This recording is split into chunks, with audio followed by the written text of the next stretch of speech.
What's going on, everybody, and welcome to episode 2 of Unsolicited Takes, the takes you didn't ask for.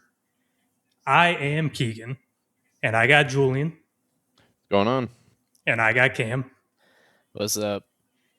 And on today's episode, first things first, Dolphins released two key players from their roster.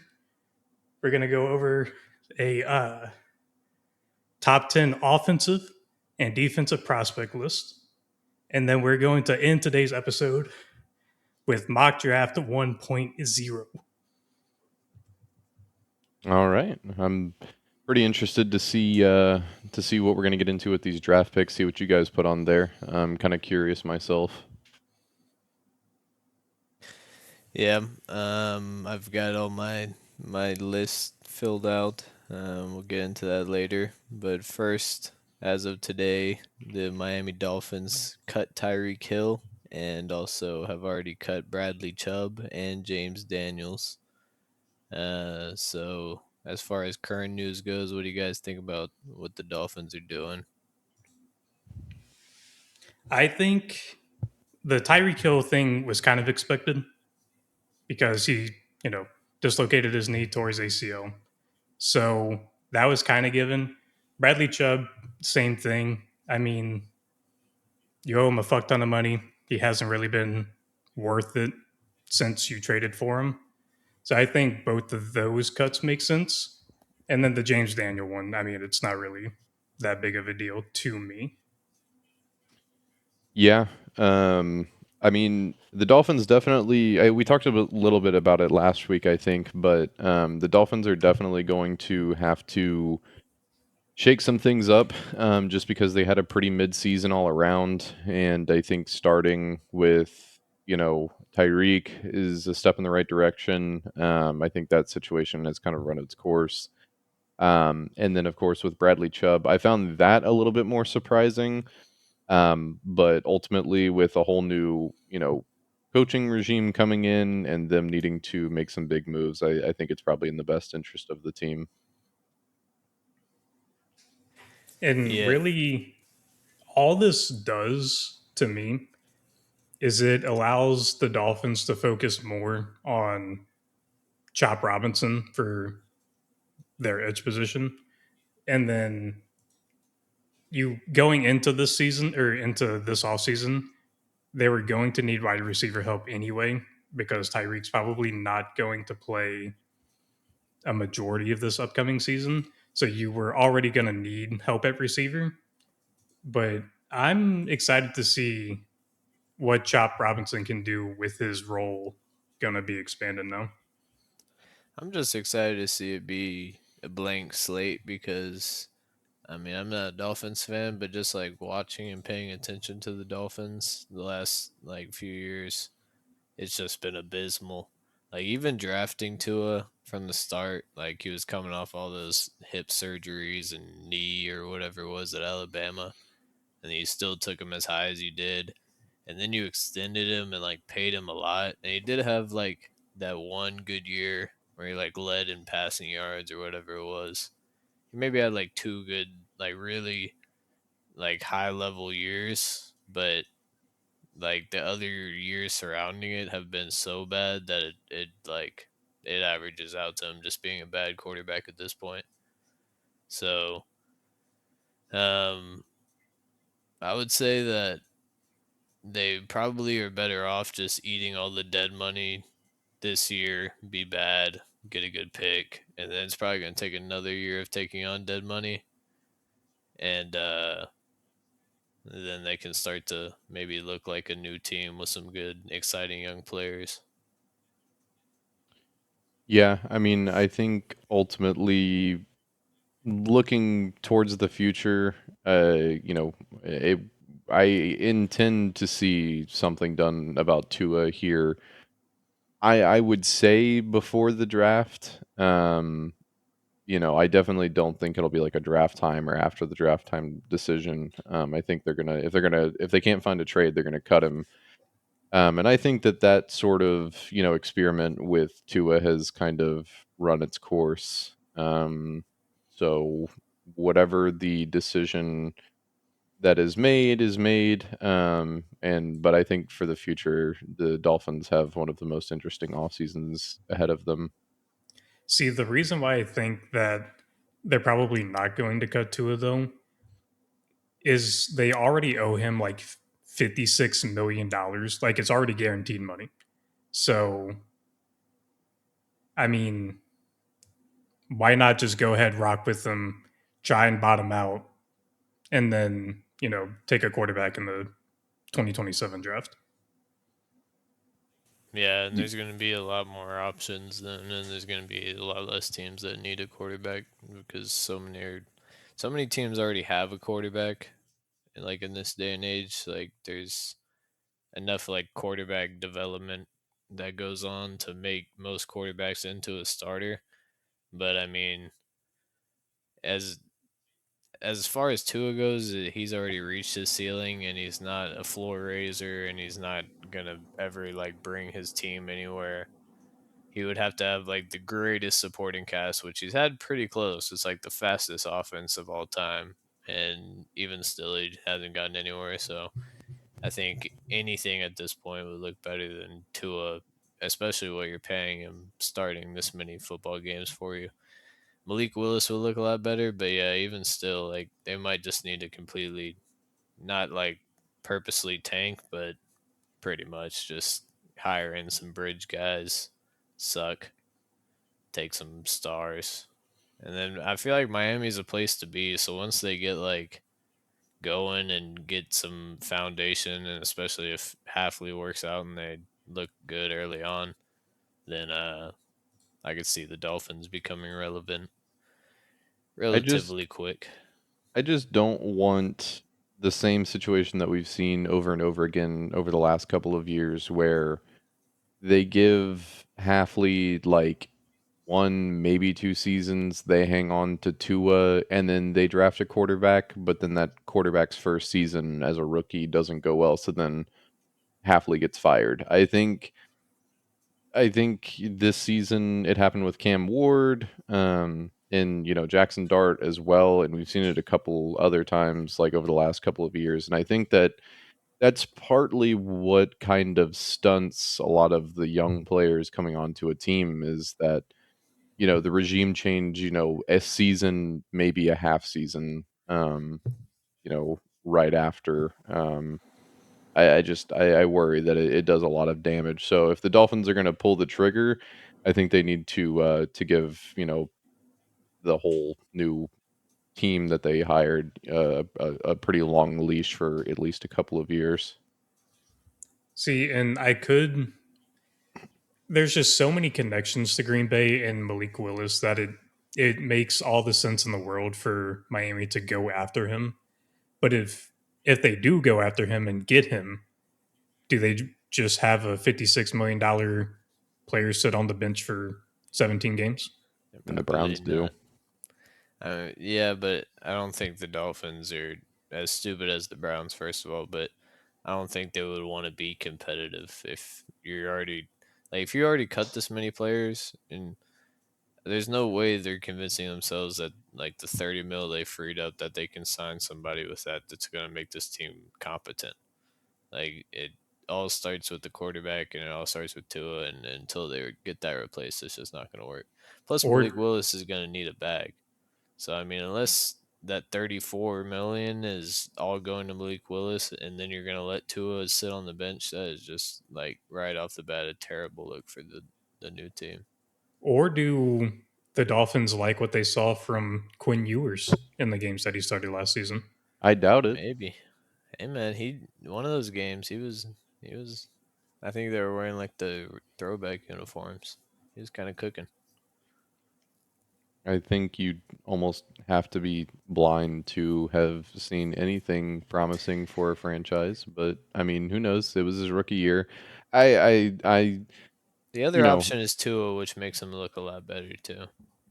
I mean, critiquing young quarterbacks goes, a certain type of way. I think it's worth giving some of these young quarterbacks a couple of years before we really start being super harsh and everything. I just didn't see anything too particularly impressive out of Quinn Ewers. But I mean, if this season alone has taught us anything, Sam Darnold's story, anybody has a chance with the right development. So So, where do you guys think Tyreek Hill ends up? Or do you think he just sits this year out, rehabs, and comes back in 2027? Or do you think he tries to go somewhere this year? I think he's probably I think what happens with a lot of receivers after they get injured or old is teams are just straight up not reaching out, which is why like you'll see them take big gaps of time off before they sign somewhere. I feel like Tyreek is a guy that like as soon as he's healthy and like he thinks he's ready to play, then a team is just gonna sign him and he's gonna play. I don't know who it is. It could be the Chiefs. Like what We all if know what team it's going to be, man. I mean, but I'm saying realistically if No, I'm not. I'm him not saying Chiefs. Where do older receivers go once they're past their prime? the Baltimore, Ravens or the Titans. Exactly. If I had to put U.S. currency on this, I'm picking one of those two teams. Yeah, but I mean the Ravens already got D Zay Hop, Flowers. Well, I'm saying Zay Flowers, who isn't Tyreek Hill, but like they already got a fucking 5'8" receiver. I don't think they would want another one. But I think the Chiefs, if Mahomes doesn't come back by week 1, and he comes back like week 5 or week 6 or something, and then Tyreek's healthy like mid-year, just signs with the Chiefs. Like especially if they're like 500 or close to playoff race, I could see that happening. Because I don't think he's bag chasing at this point, but maybe he is. But I feel like he just wants to like have a good career. Like if he's not going to go back to the Chiefs, I feel like he wants to do something that he didn't do with the Chiefs, which is going to be hard. But I feel I like he mean, would just go to like a contender, probably like a the top tier whole contender. the whole reason he went to Miami though, like he said he wanted to play with Tua because Tua is the most accurate quarterback in the league. Come Which on, man. so Tyreek's first year there was really good. Like that's whenever he led the league in receiving yards. But ever since then, it's just like just you're wasting the speed of Tyreek Hill. And now I think who we already kind of like have. I think we're at that point. I think Tyreek comes back. I do not think he has anywhere near the same speed that he did even just a year ago, two because years ago. it's not just the I'm no medical expert by any stretch of the imagination, but typically ACL, correct me if I'm wrong, it's like 8 to 12 months depending on the severity of it, right? Yeah, that sounds correct. And then he dislocated his knee on top of that, which just the thought of that, I I don't want to run full out ever again. I So I mean, mean, Tank tore a little bit more. Tank Dell, No did a trigger little bit warning. more than that. But I mean, he did tear, I believe, ACL and dislocated kneecap as part of it, and Well, he he sat out an broke his entire leg and season. tore every single ligament he could have tore in his Right. knee. But what I'm saying is he sat out more than just a season. So in Tyreek's case, when his whole thing is speed, we're talking about does he even come back by mid next season? Um, I think he could, and I think Tyreek is one of those guys that like he might lose a step, but it's not. He's not going to be slow to where you notice it. It's not going to be and like late stage. Who is washed? I mean Keenan Allen. It's not going to be like Keenan Allen where he no just trigger looks warning. fucking. He's just grandpa chopping out of the fucking release. But and yeah, Tyreek Hill losing a step is not like the average receiver losing a step that's what either. I'm saying. The only But bad part at that point is that he's small and he would be losing a step. But even still, his routes that he runs, he's gonna get open. As long as the play is designed for him, it's like he's gonna get open every time. Part of If the so tearing your quarterback can ACL get is it to not him. being able to run those routes and make those cuts anymore, though. But I guess we'll But see. he doesn't even cut. That's what I'm saying. This dude runs freaking like crossers across the entire field. Like you don't really need to like cut or put too much wear. You just run and hope that the quarterback leads the ball the right way, which Tua could not do after. I'm sorry to go back to him, man, but come on, nah, Tua, he wasted these years. we all know what Tua really is. So Mm. I, if I had to pick like a top three teams Tyreek could go to, it's Baltimore, Tennessee, and then Kansas City. Yeah, I agree.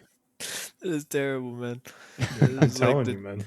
two washed, two washed teams, and then the team he used to play for. That's the D Hop's homes, man. He played for all Yeah, three of those I was teams. It thinking is more true. like he would hate but like living in Buffalo, but I could like a sit maybe like the Chargers, like just a team where they've got like a surefire good quarterback that could throw the See, ball, I and he's would just gonna go agree, try to win a but I championship. don't know that McDaniel would want to work with him on Oh yeah, offense again. that's true. Or I Was the don't. Because problem really with McDaniel's though all that time? I think it was Tua, I think but it Yeah, I was think it Tua, was Tua. but I think McDaniel as like a head coach with all of the off the field stuff that went on with Tyreek, especially these last like 2, 3 seasons, I think it kind of got to a point where it seemed like he was kind of getting fed up with it too. Whenever things would come up. But I mean, who knows? He could. Definitely wouldn't say that it couldn't happen, but I think the Titans, the Ravens, and the Chiefs are probably the top three teams I would guess. Bills would be fun. That would be good, but it's like he probably would hate living there, man. He Yeah. just seems like the type of guy that has like real life deal breakers, and that's I probably could one of them. I could just picture it right now though. It's like the AFC Championship game in 2 years whenever Mahomes is back fully healthy. You got just a post route Josh Allen to Tyreek Hill to finally send the Bills past the Chiefs into the Super Bowl. That would be cinema. A But sneaky yeah, pick could be the Buccaneers. He starts believing in I, Baker. He starts I hyping could up see Baker. that.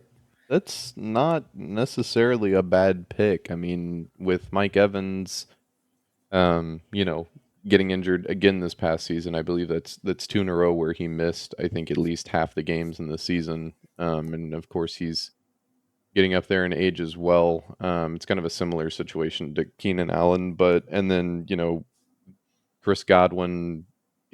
I don't even think he's under contract going into this offseason. I think it's Um, Mike Evans that's a free agent. I yeah. think Godwin is signed, but he's coming off a season where he was injured for a large part of it. So and you've got a Mika who, I mean, you know, is a different type of receiver. So I think Tyreek could add, a much needed speed to that offense. And yeah, then and just he could to stay in Florida. Yeah. that is true. No income tax. And then to wrap up the Dolphins, I know Bradley Chubb isn't some, great player at this stage in his career, but he'll He's be only a 29. that's a vet, man. Come on. He'll For I for think he'll Edge, be I think he'll be Yeah, serviceable wherever he goes. I just don't think he's going to make that big of an impact wherever he goes. yeah, no. I think he'll fulfill a really good like run defender role wherever he goes. Like I could see him ending up on Denver. Wasn't he originally on Denver? Yep. yeah. Yeah, I could see him ending up back in Denver, or somewhere like the 49ers. Um, Or the but Chargers yeah, I could see that as well. Um, losing if they lose Khalil Mack and Owe, yeah, I could so definitely Chubb. see that happening. Well, that's enough about the Dolphins, considering they're pretty bad. All right. So moving on to our top 10 prospects list for this upcoming draft. We each have a bonus pick, but it's an offensive and defensive top 10 list. Um, just, unbiased, no positional value being taken into account, just who we all think are the top 10 offensive and defensive prospects in this draft. So, Julian, I'll start with you. Your number one offensive player for this upcoming draft. Who do you have? Yeah, I kind of went with this on like you said, like not positional value. Who I think has potential to find success and or longevity in the league. And for me, number one is Jeremiah Love. Across the board on offense, as far as rookies coming into this year, I think that he definitely has the highest ceiling and highest potential. And depending on where he gets drafted to, um, I think that we could be seeing Jeremiah Love for a long time and being a game changer wherever he goes. I also have Jeremiah Love as my number one offensive prospect. I just think you look at the numbers. I mean, 200 carries, almost 1,400 yards. He was averaging 7 yards a carry. That is just, I mean, that is amazing for, and he's only 20 years old right now. I don't know how old he's going to be by the time he's drafted, but I just think this guy is probably the best running back prospect since Saquon. Um, yeah, I agree. That's why I also had Jeremiah Love as my number one prospect. Um, and if y'all want, we can just like double back.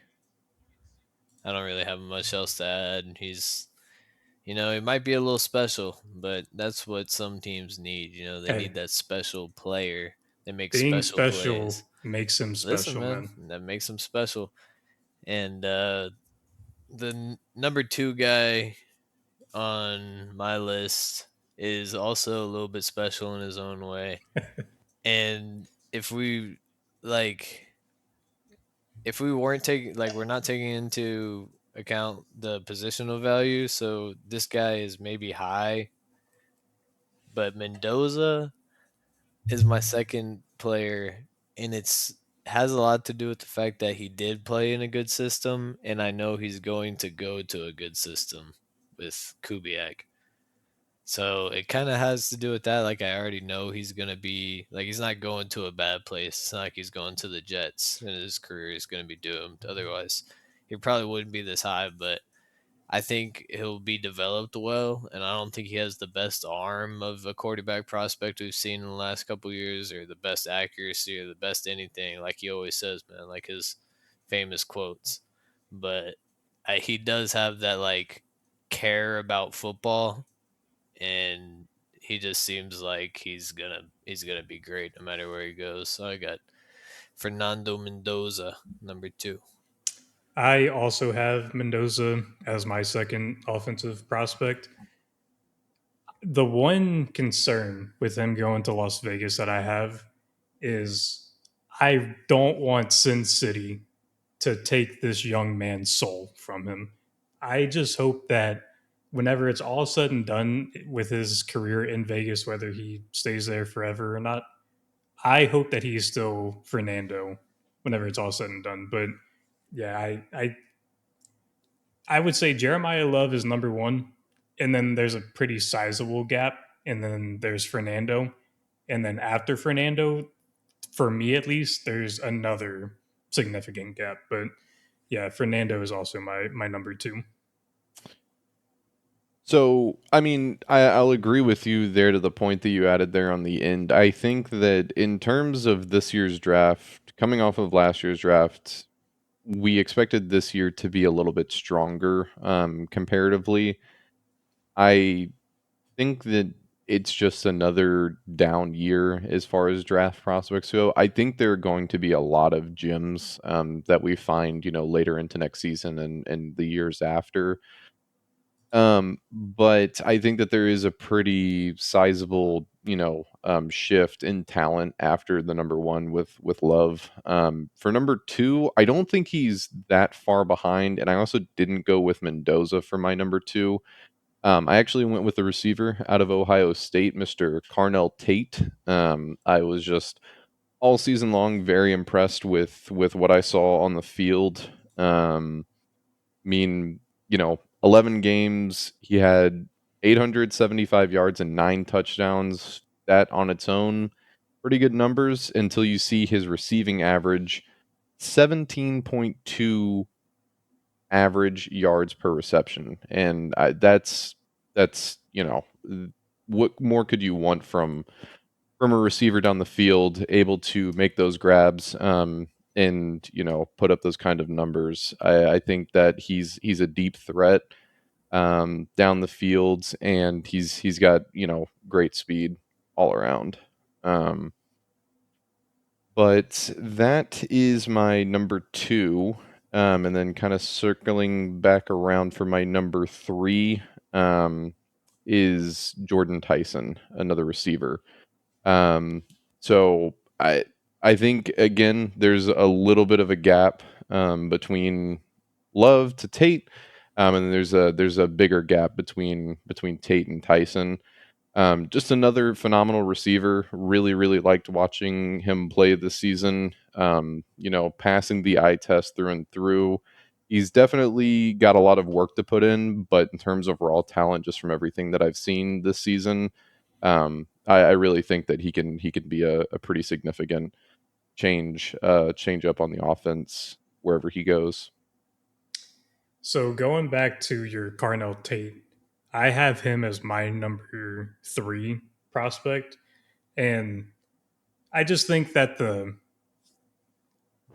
him having Jeremiah Smith doesn't necessarily take away from what he was able to do this season.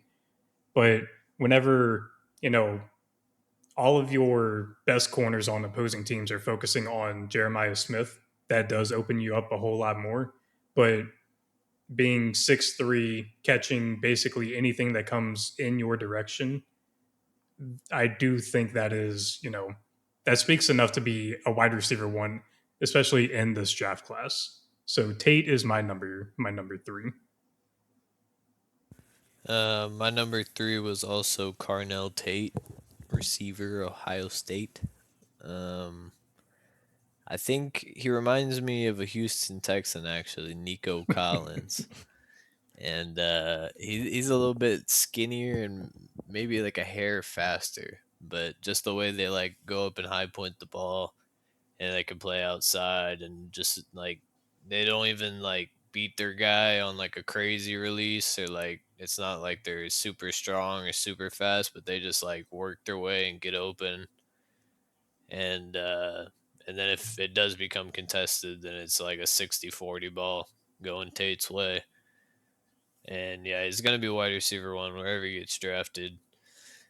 I mean, maybe if he goes to the Giants, you got wide receiver 1A and 1B with him and Malik, but I feel like most teams in the league, or especially like picking at the top of the draft, he's going to be your best, probably offensive option as soon as he gets drafted.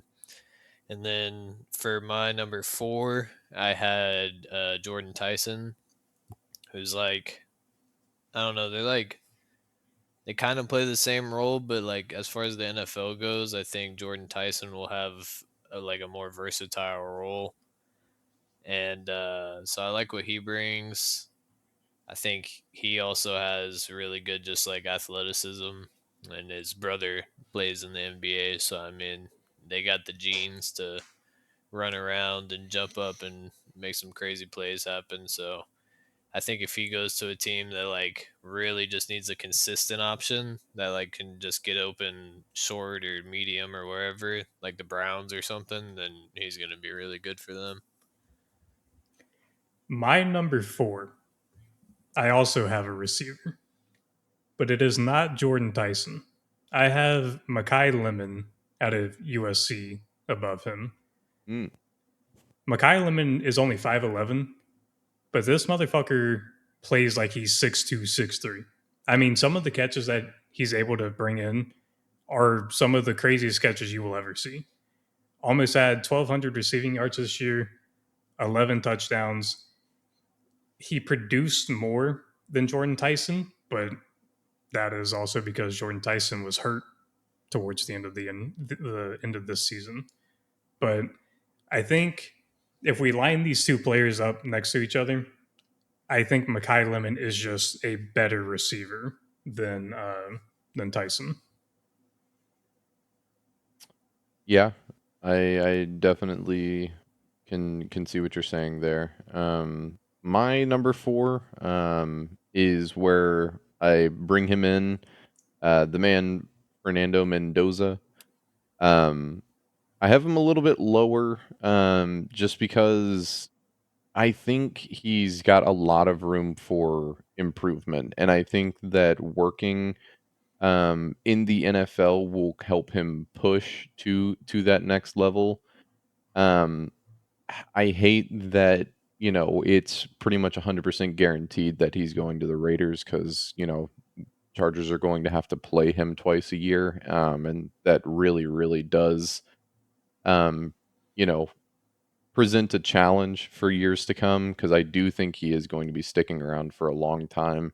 The kid's got an arm. He plays the game with intelligence.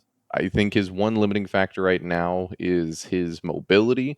We saw a little bit of it in the national game and the national championship, when he made that touchdown. But I think he's got some work to do. But I think that he's a fantastic athlete, and I think he's got a good head on his shoulders. Um, and I think that that'll keep him in the league for a long time to come. So that was my number 4. Moving on to number 5 here into the next round, I have the offensive tackle out of Miami, and that is going to be Francis Maui Noah. I mean, the kid's a mauler. He's huge, 6'6". I think last time or the weight on record is somewhere in like the 320s, 330s. Um, he's massive. I think he's going to present a challenge for anybody trying to get into the interior, and I think he's going to open up a lot of run lanes, for any team looking to push the ball down the field, up the middle, and on the outside. So I think he's going to be a pretty great talent wherever he goes. For my number 5 spot, I have someone who I think, I don't know if he's going to the combine or not, but if he is going to the combine, I think he's going to test extremely well. I have Kenyon Sadiq, tight end from Oregon. I just think this guy, whenever you watch him, he looks like the best athlete on the field. Only had 560 yards this season, but 8 touchdowns. He can beat linebackers as a tight end, and most of the time, he's going to beat your corners too. I'm not going to say that he's as great as a tight end prospect as like Kyle Pitts, maybe, but I do think that just the eye test, Kenyon Sadiq has a good shot of being the next great tight end in the NFL. Yeah, I think he's pretty solid. We are on 5, correct? I Yep. have Spencer Fano, tackle out of Utah. Um, I have him above Maui Noah. I have him this high because I think he is one of the only like top offensive linemen in this draft who you're not questioning what position he's going to play when you draft him. Like based on the scheme a team plays, like if they're a heavy run blocking team, you might put him at left tackle. If you just need him like out there to pass block, you might put him at right tackle because he's a big guy, 6'6", 300 pounds. But I think he's just got like the build and also the intangibles, and also he's young, so he can still be coached up with like NFL coaching. And I just think he's going to be that guy, Spencer Fano. And then after Fano, I have Makai Lemon here. Keegan was talking about him earlier. USC guy, so he's been in a pretty good scheme, pretty friendly scheme for him, but he has produced. I mean, he won the I'm blanking what's called Blendikoff, right? Or did he not win Yep. it? I think Okay, he did. won the Blendikoff, so he's putting up production. I mean, USC was kind of buns, but that's not really his fault. He did his job. Um, if he can, like, he would be a nice like wide receiver too, like for a team like similar to how the Vikings got Addison after they already had Jefferson. Like if a team could add Makai Lemon to like an already going offense, I feel like that's probably where he would be able to like shine the best. I feel like if he was getting too much attention early on, he might struggle, but he's got the talent to be this high. So that's who I got at 6, I believe. For my number 6 spot, I have offensive tackle Francis Mauigoa. Um, Larger than life guy, 6'6", 315. Only allowed 2 sacks this entire season. He is my number one offensive tackle prospect. Um, just watching him in the championship game against Indiana, Indiana doesn't have, amazing perennial edge rushers or anything, but he did really, really good in that championship game whenever the lights were the brightest. So I think you can play him at either tackle spot, right tackle, left tackle. I think he would have no problem.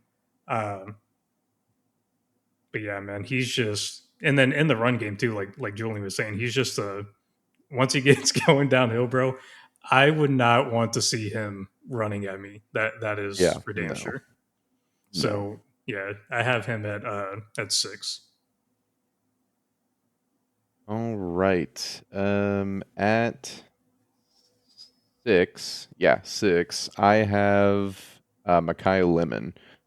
Um, I mean, you guys have already talked a lot about him, so I won't go into too much, but just great stats across the board. You know, 14.6 average yards per catch this season.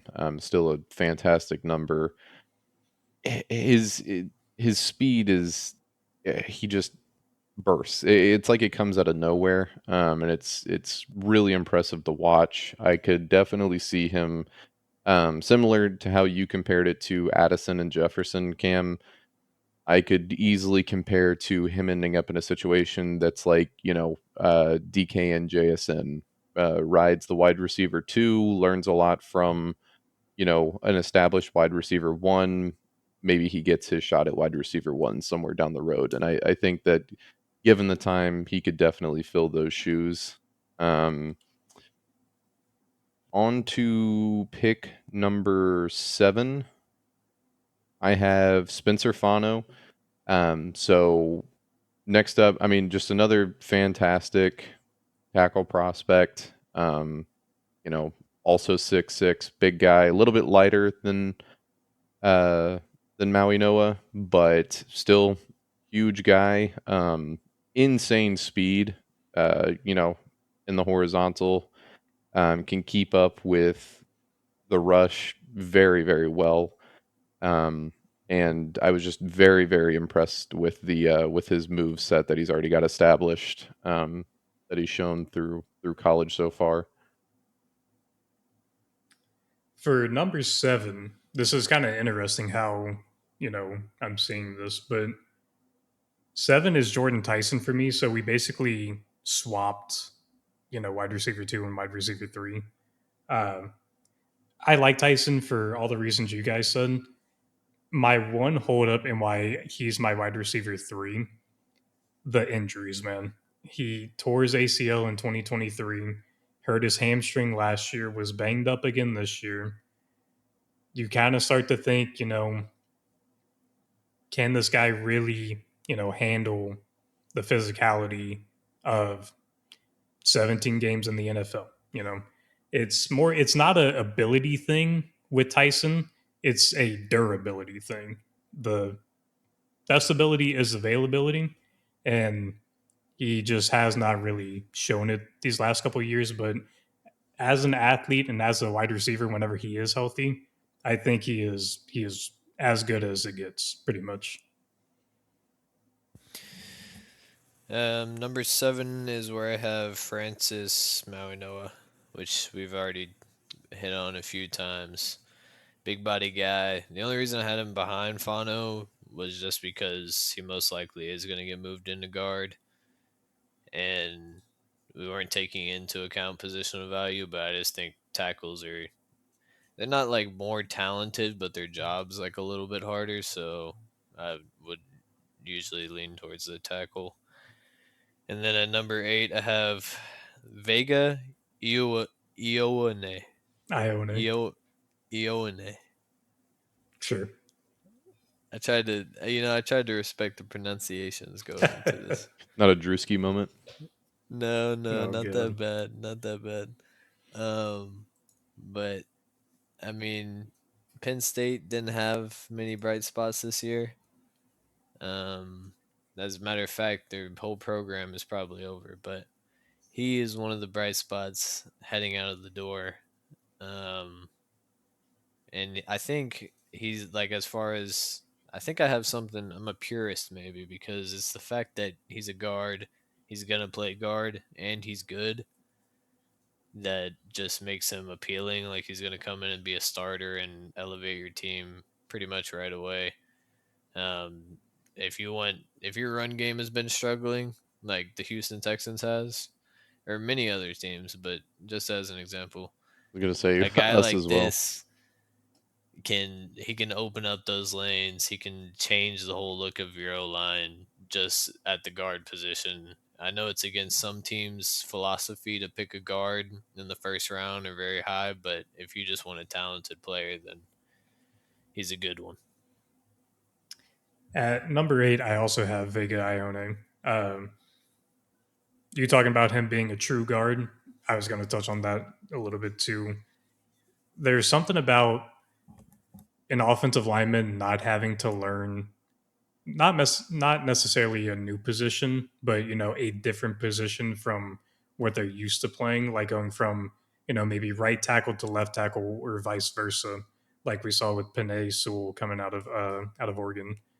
Uh, I think Ione is comfortably my number 2 offensive lineman prospect in this draft. Didn't give up any sacks on the interior this year. 6'4", 330, just a solid dude all around. Um, and like you said, if your running game has been struggling because of offensive linemen, this is the guy to put into your system. Yeah, no, for sure. I For me, my number 8 is gonna be, and this may be a little bit of a reach down the board, but I mean, I have Caden Proctor, out of Alabama. You can say what you want to. I think that his size alone lends him to being a little bit higher than some other people that you may have kind of like on your top 10 lists. But I mean, he's 6 foot 7 inches tall. You So know, so Jesus Christ. Um, you know, 6 foot We're 7. gonna cut that post. um, 366 pounds is what they have listed as his weight. I think that that is an absolute monster. I mean, for NFL, he's probably going to lose some of that, but this is Joe Alt size. I think his measurements for his arms we're going to come to see, but maybe a little bit too short, like a Will Campbell situation of what you may want for a tackle.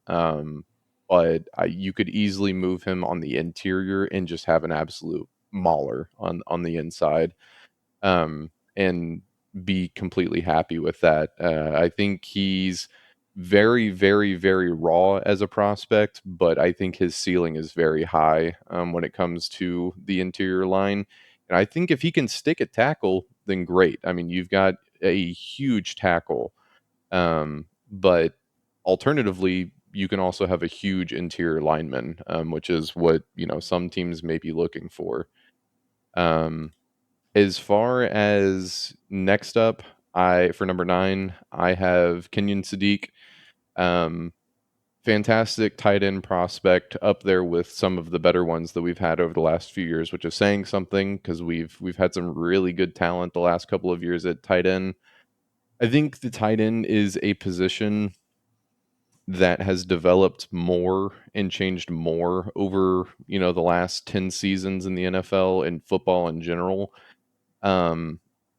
than any other position. And I think that we're finding a lot of diversity at that position. Kenyon Sadiq is definitely one of the more receiving tight ends, but he has the ability to throw some blocks out there as well. He did it a few times this season that looked really good out there on the field, and I think he's got a lot of intangibles that will bring a lot to the offense. I think at least he should be an automatic starter. Yeah, for number 9, I have my fourth wide receiver. I have Denzel Boston from Washington. I just think he's the best, well, probably second best jump ball receiver in this draft. He's 6'4". I mean, the crazy thing is that this past season at Washington, 14.2 yards per reception, 11 touchdowns. So I think this is a solidified wide receiver 2 on any NFL team, really. Uh, like if you have a Zay Flowers, let's say, you put Denzel Boston on the other side, you just throw it up to him if you're Lamar, and 9 times out of 10 he's going to come down with it. Um, I think I don't know. He's definitely not one of the better wide receivers. Like he's not close to the top 3 in my opinion. But as the fourth wide receiver in this draft, I think he's pretty serviceable. At number 9, I have Kenyon Sadiq. I think Julian had him number 9. Keegan, you had him a bit higher. But either way, he's the only tight end really worth taking super early in this draft. Super early as in like the first round or even 2. But yeah, he's gonna be productive wherever he goes. He's like Harold Fannin, but I think he doesn't. So Harold Finn is like a better receiving tight end, but Sadiq is like a little bit better built, and I see his potential of blocking being a little bit better. So I think he can come in and be like just as impactful, if not a little bit more, depending on the right situation. And number 10, I have Caleb Lamu. I believe that's how you pronounce that one. Um, and he's another Utah guy, which is kind of weird. I don't really like. They're not a very NFL like typical school, but I mean they haven't done much in the last few years. But usually when that's happening and you're still a pretty big school and you have money, you're gonna have good offensive line talent. So I think there's just two gems on this line, and I think Alamu can also come in and be a starter year 1. He has a little bit like higher of a bust rate just because he's like so young and he's like you don't really know what he's going to be entirely. But I mean the fact that he is the size he is and he's like he's looked as good as he has in like pass protection and just overall like pretty solid as young as he is. I think same kind of situation. If he can get like a good offensive line coach, I was gonna say like the Eagles, but I think they might have finally fired their or let him go or he left or something. Yeah, I think they fired him. Yeah, but if he can just go to a team that is known for like developing offensive line, then he's gonna be money and he's gonna like exceed him. I mean, he might be a top tackle in the league. For my number 10 spot, I have the first Utah tackle you were talking about, Cam. I have Spencer Fano out of Utah. Um, I think he's a fine offensive tackle prospect. I just don't. He went from left tackle to right tackle and played at right tackle for the last 2 seasons and was good.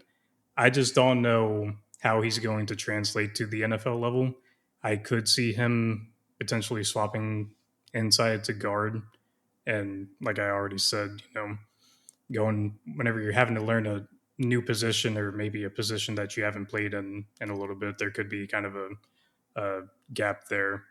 But yeah, I have Fano at my number 10 spot. For my number 10 spots and my last on my top 10 ranking, I do have Vega Ione. Um, like you guys said before, there's a lot of value to a player who sticks at the position that they know that they're good at, and just playing on the interior. He's been phenomenal. Really, no complaints for him across the board, and just a really, really solid interior offensive lineman. I think I'm hoping that he falls to us and we can use him as, a step to fixing the first step into fixing our interior line. But whoever does get him is just automatic improvement from day one.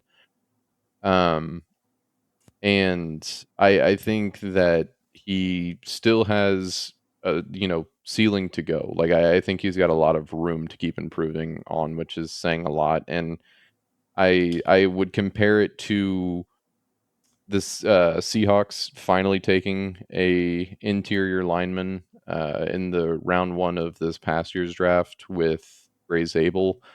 Um, I would compare it to that. I think any team that needs to fix that interior line, don't worry about it being round one. This is a guy that like you want to take, and you're looking for instant improvement.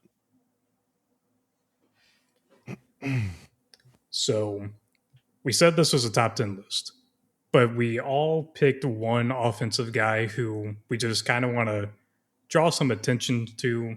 Maybe, they don't go round one. Hell, they might not even go in the first 3 or 4 rounds of the draft.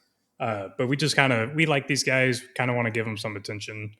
Uh, my 11th guy that I have is Elijah Surratt, wide receiver from Indiana. Now, my one holdup is that every single year, or his last 3 seasons of college football, he has had Kurt Signetti as his head coach. So he might be a Signetti merchant, but I'm willing to look past that.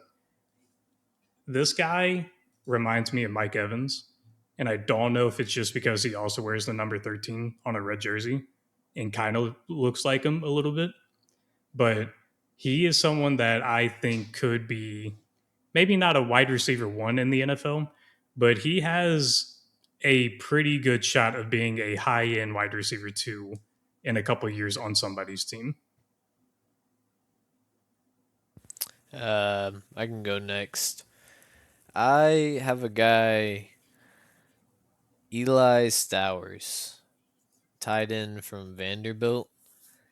I think, he looks kind of soft and he doesn't really block the best. He's not blocking tight end, but with the new age of like the Brock Bowers and the like Dalton Kincaid and Kyle Pitts, these kind of like slot tight ends, he like Sadiq is going to be just like a good tight end overall. He's going to be able to like change the look of your offense, but I really think that Stowers is going to like get a lot of production, man.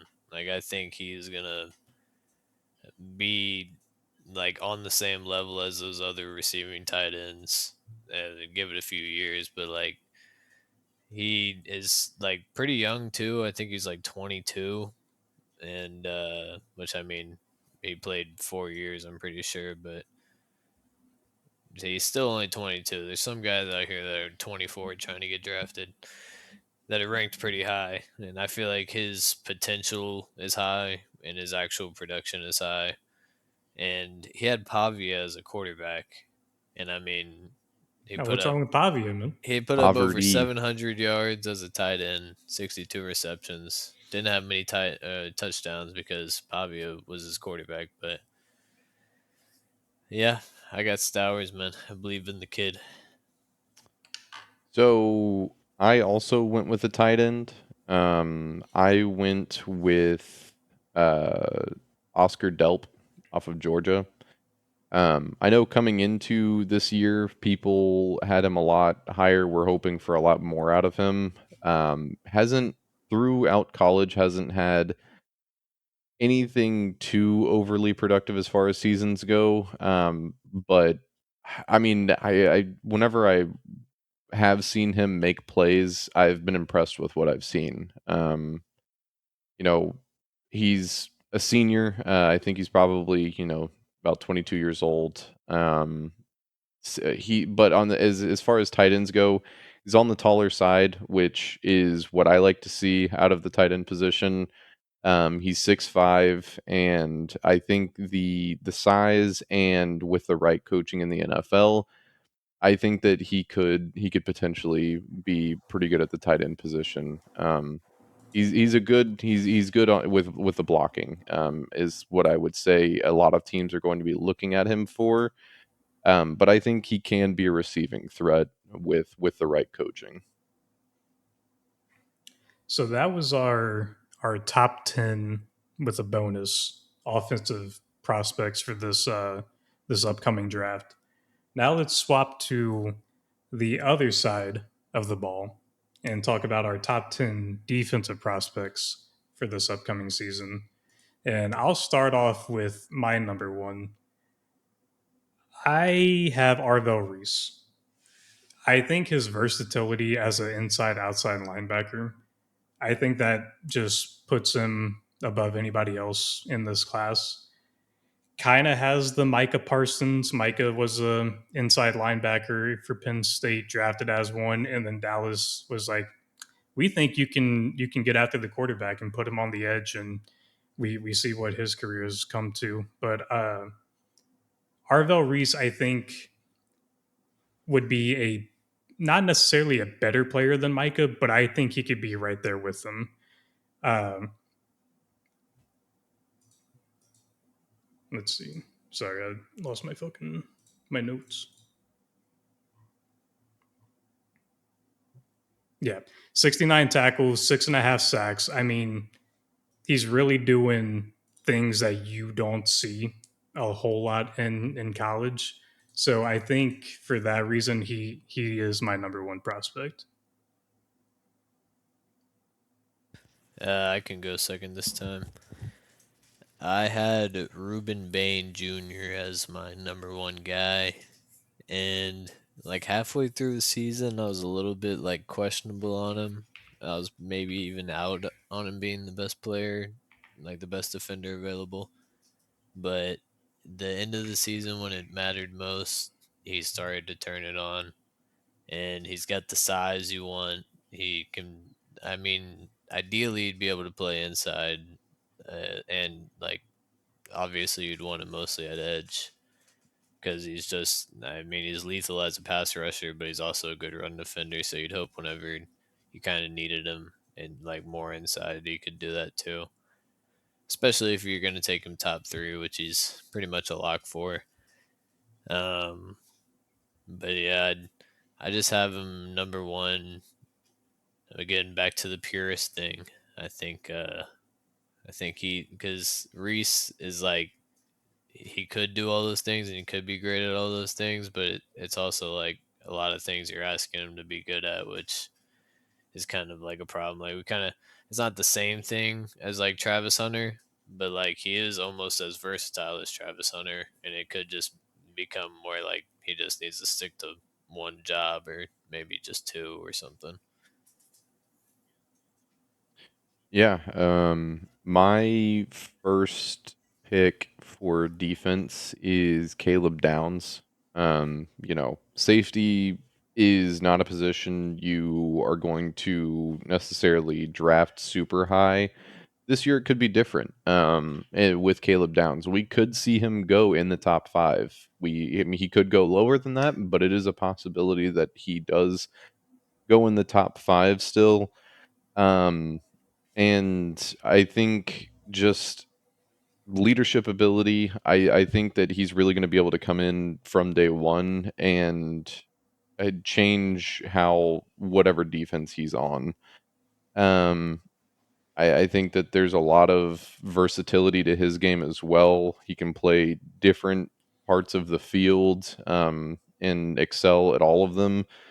I think that he's a generational talent that we're going to be seeing for quite a long time on the defensive side of the ball. Um, And then as my number two pick, I do have Arvel Reese. For a lot of the same reasons that I have Caleb Downs, he has that versatility.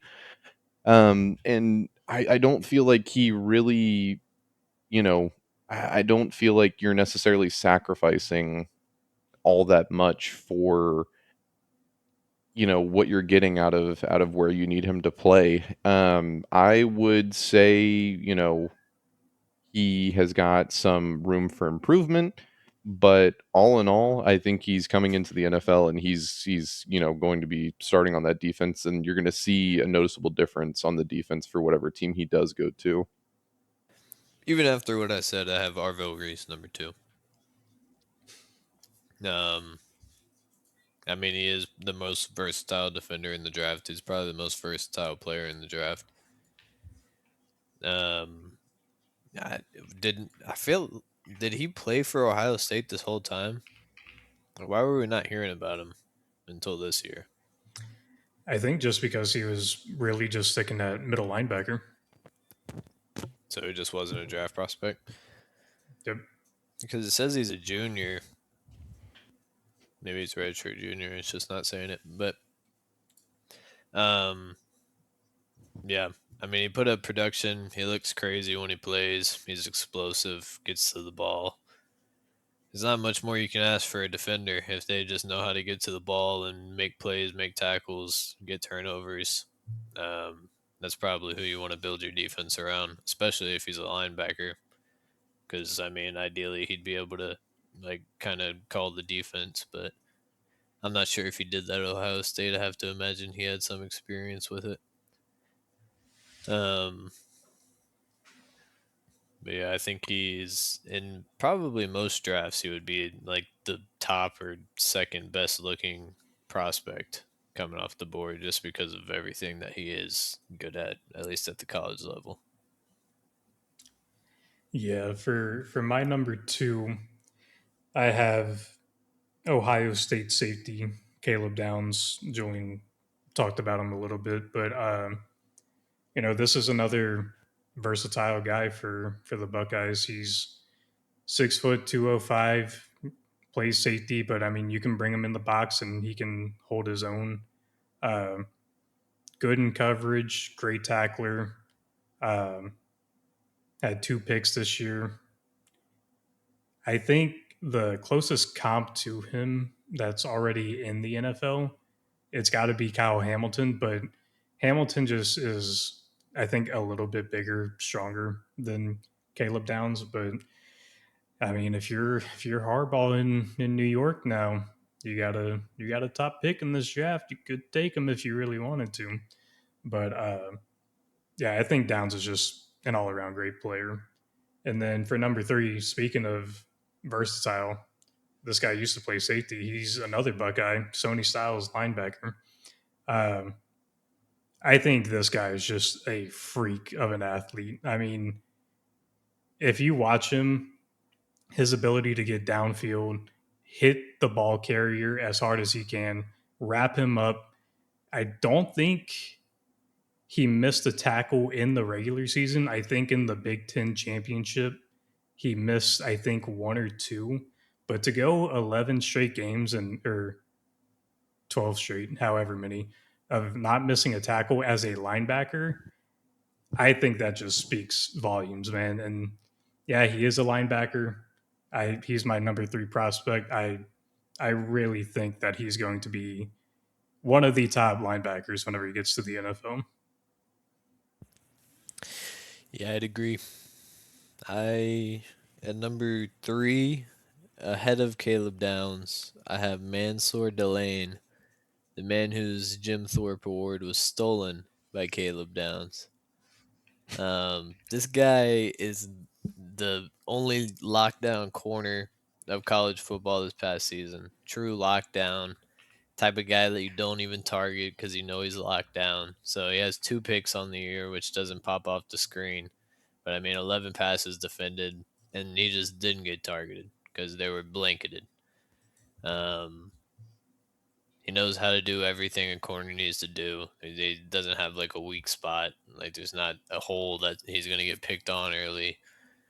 Um, and I mean, his quarterback rating when he was targeted is 56.2. So even whenever he was targeted, like the stats are inflated here. You got to keep in mind because he wasn't targeted all that much. But even with the targets he did get, it's 56.2, which if you're a quarterback averaging a quarterback rating of 56.2, you're not playing many games. You're probably not playing one game.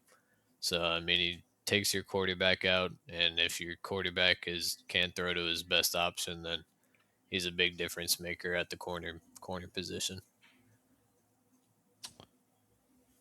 My number three is going to be the guy who put Miami, um, you know, where they were this season. That's not going to be anybody but Ruben Bain Jr.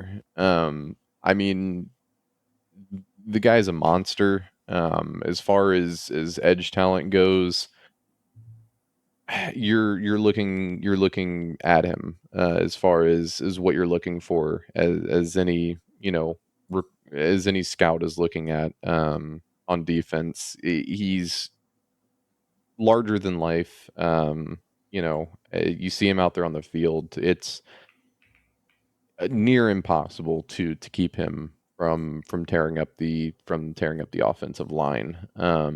There's not much more to say, but wherever he does go, he's definitely going to be shoring up the defense.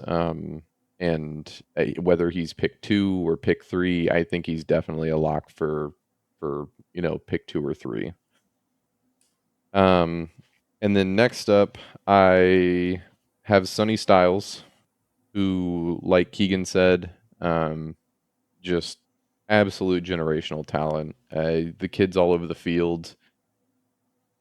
Super, super impressive on tape. If you watch the tape, the stats may not be the most outrageous that you've ever seen, but whenever you're actually watching him on the field and watching how he controls where he is on the field is a huge difference maker. And I think that any coach that gets a hold of him on their team is going to be able to do a lot, um, and really, really shape him into a great player on defense.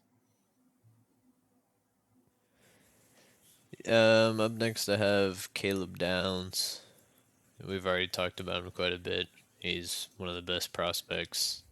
He's gonna he's gonna play a big role wherever he goes. So I hope he goes to like you were saying, Keegan. Oh, not that Harbaugh is a defensive genius, but hopefully he goes to somewhere with good defensive structure and they can like not just put him out there butt naked. Like he just like put him in the right place where he can make plays and like get comfortable with playing back there and then let him go as it goes on. Yeah. For my number four spot, I have Ruben Bain from Miami, like Julian was touching on just a minute ago.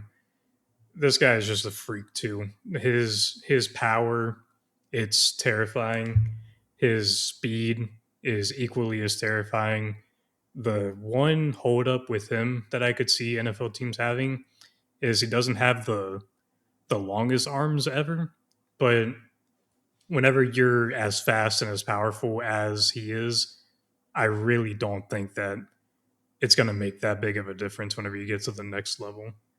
And then for number five, first corner for me, I have LSU's Mansour Delane. Like Cam was saying earlier, he will shut down your number one and will make your quarterback look goofy. Just look at DJ Lagway in that Florida game versus LSU this year. I mean, LSU was lucky to get this guy from Virginia Tech, but I'm damn sure glad that they did. Two picks this year, 6 foot, great size for a corner.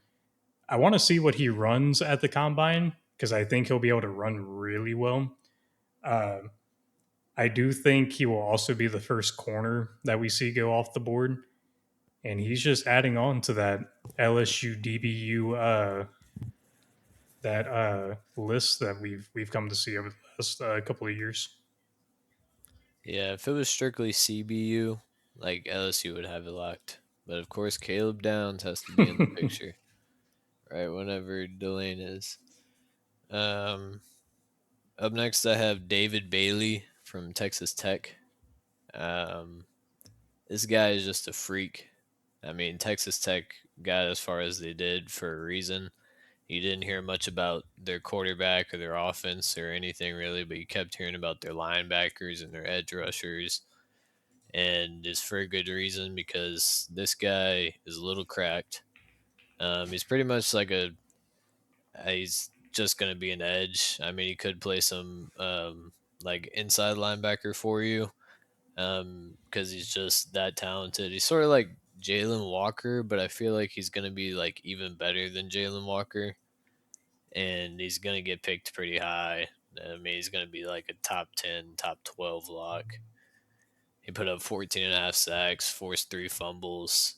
I mean, the Big 12 isn't what it used to be. Like, the competition isn't as high, but I think he's learned enough in his time in college, and he's gonna come in and he's gonna be productive right away. And I'm surprised he's a guy that didn't get more like clips in the bowl games and stuff, like going viral. But I think he's gonna test really well.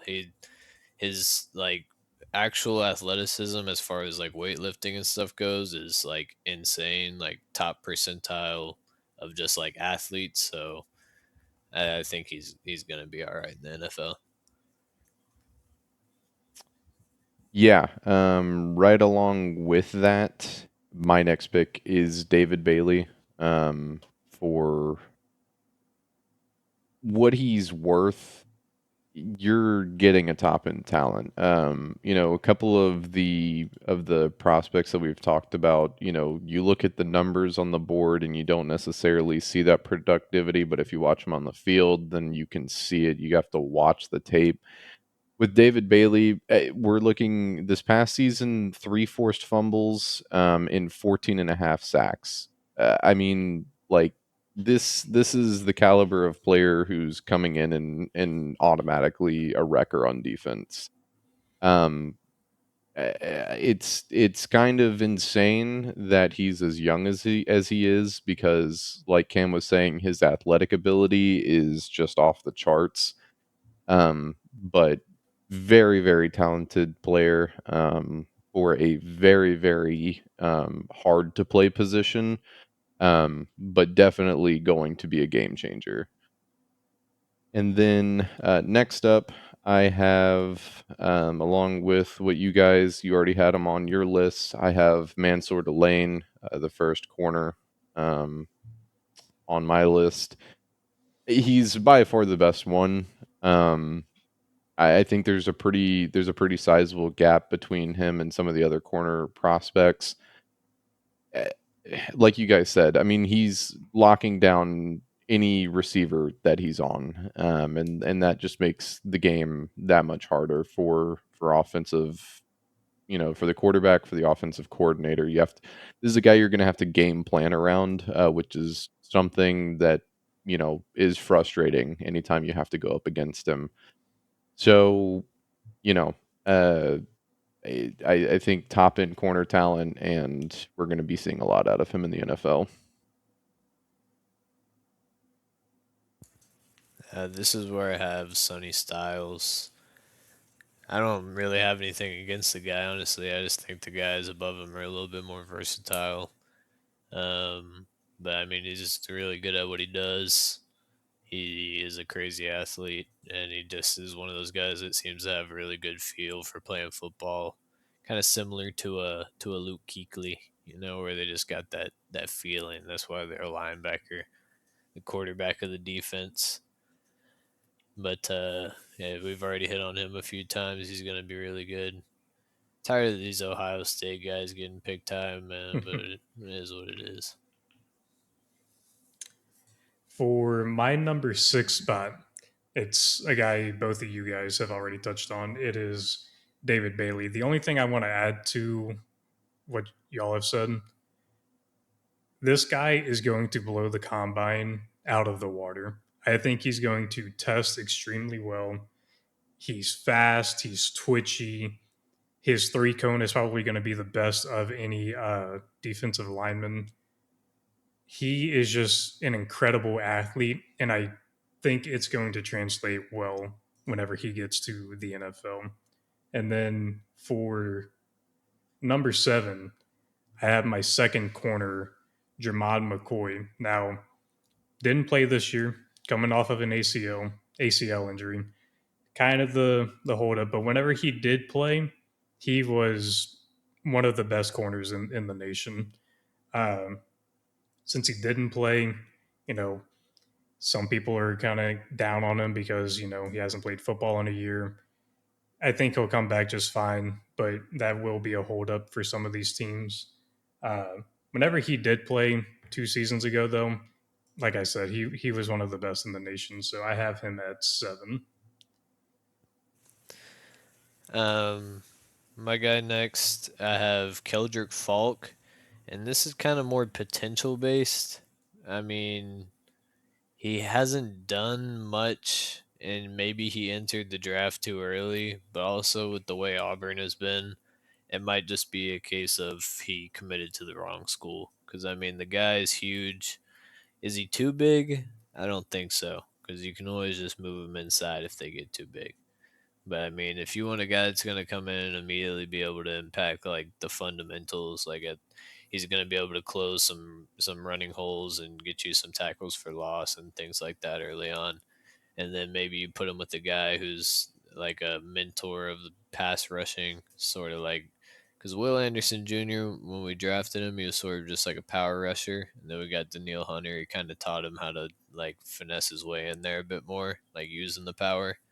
So if he gets a mentor like that, or even just like a nice coach, he's got all the tools. And I mean, he played in the SEC, so you play in the SEC, it kind of gives you that edge.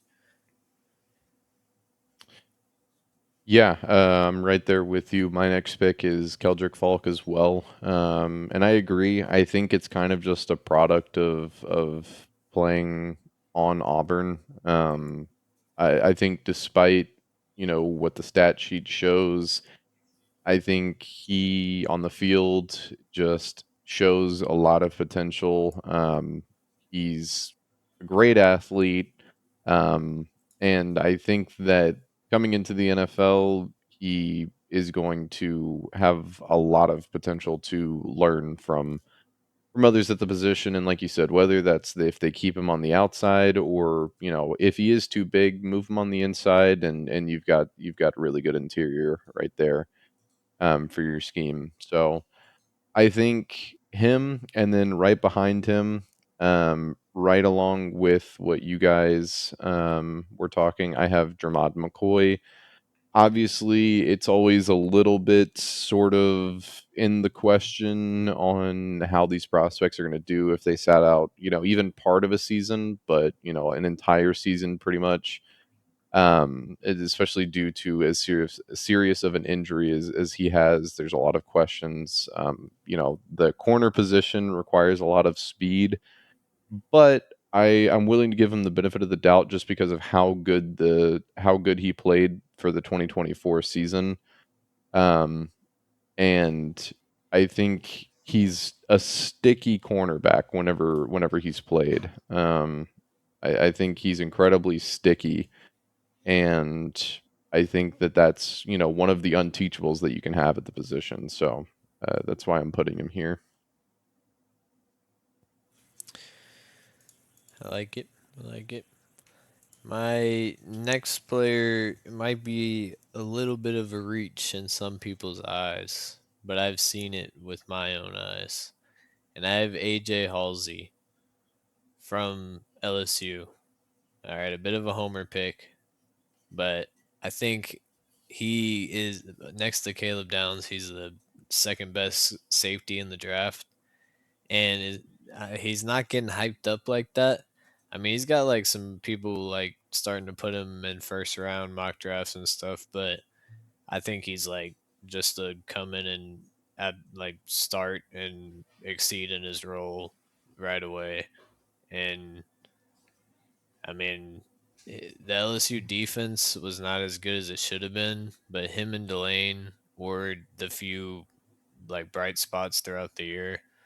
And he's like not even just a safety. He's kind of versatile. He's not Caleb Downs level, but he'll be able to give you like some reps at safety, and he could also like switch on and strap somebody up if he needs to. But yeah, I like AJ Halston, man. Yeah, man. Never apologize for a homer pick, man. That's a pretty good pick right there. For number 8, I have my first interior defensive lineman, also from Ohio State, Caden McDonald. You look at this guy, he is just a monster of a human being. 6'3", 326, does not move like it at all. This guy is quick with his feet. He can shed blocks. He can shoot gaps. He can tackle for loss. He's a great tackler, which is pretty rare for defensive tackles in college. But I think he is the best interior defensive lineman on this draft or in this draft, and it's kind of good for him because this interior draft class is not that great. So I think if you need to plug somebody in the middle, this is the guy for that. And then for number 9, this guy kind of rose after the Senior Bowl. Have Lee Hunter right behind him. Um, just another great defensive tackle prospect. Has a 6'9" wingspan, also 6'3", 320. Just a twitchy guy with his arms. Um, Not quite as nimble as someone like Caden McDonald, but he's right up there with them. I think these are by far the best 2 defensive tackles in the draft class. Yeah, I've got Caden McDonald here, and yeah, pretty much everything you were saying. But he like in the Big Ten, you have to be able to run the ball, and you have to have guys that stop the run. Obviously, if you want to be able to negate that, and that's what he was so effective at doing. Is I mean, they finally overcame Michigan because the running kind of ran out of its magic, and they just didn't have the talent that they did before. But he was pretty much a shutdown player all year. He could improve at some things, but I mean, if he is just going to be like a nose tackle, then yeah, I think he's pretty much already where he needs to be. I would also say he's at the top of the board as far as inner defensive line. So for I believe this is number 9. I have T.J. Parker out of Clemson. Um, I think as a prospect, he just has a lot of intangibles that you can't necessarily teach. Um, and I think he will bring a lot to, a team that needs him to fill the particular role. Do I think that he's as diverse as some of the other names that we've had on this list? No, but as I stated previously, I think that this draft in particular has a pretty steep fall off both on offense and defense. But as far as a role filler goes, I think TJ Parker is the one of the top end ones in this draft, and so that's why I have him at 9 because he's great at what he does. Um, for number 10, I have Lee Hunter as well. I think he was a little bit slept on, in kind of throughout the season and everything. Now that we're getting closer to the draft, people are really starting to do evaluations and everything. And I think just as a prospect, he's huge. He's an absolute monster. And size alone is going to bring attention, but I think that on the inside you can't really ask for anything more. And like Keegan said, I mean this in particular, there's a pretty steep fall off as far as interior defense. But I definitely think that he's the top of the top from what I've seen so far. Number 10, I have Anthony Hill Jr., linebacker out of UT. Um, this is another guy that's just like young but already pretty good, and he's 21 right now. He can play anywhere you really need him to play, but UT, like, they started to look like a top team, like they were supposed to be towards the end of the year, and I feel like the problems was mostly with their offense, kind of like trying to recoup after losing so much talent in the previous years. Um, but the defense always like, I mean, they allowed points, but like they were in so many games where like it feels like you can't really blame the defense whenever you have that many games. It more so just came down to like their offense lacking. And I mean, Anthony Hill Jr. is pretty much the leader of that unit. They got Simmons at edge, but he's the linebacker. He can play anywhere you really need him to back there. Um, and he's just got like the trigger to be able to just like shoot around the field to where he needs to go. There's a good amount of like frustrating linebackers in the NFL right now that are like old and slow, and they just like don't have the computing power to get to the ball fast enough. And I think that's why I like off ball linebacker, or yeah, off ball, right? Yep. Yeah. Yeah. Because like they're underappreciated and they like aren't respected, so I don't think many people want to be them. But then we get to this point where the current guys we have in the league are all like, they just don't move well and they're not like exciting to watch. But I think like nowadays we have a lot of just pure athletes that are playing the linebacker position, which I think is what he is. For my last spot, I have a linebacker, but it's C.J. Allen out of Georgia. This guy was the play caller for the Georgia defense, and we all know how Georgia defenses are. Um, he's tough. He's not the fastest guy, but because he's not the fastest guy, his strength and power to get to the ball carrier is up there with the other linebackers that I have ahead of him. Um, his process, he's methodical. He doesn't rush anything. He lets the play develop, and then whenever he can get to the ball carrier, he gets to it. His coverage is kind of iffy, but as a pure tackler, as a linebacker, he's good at doing his job.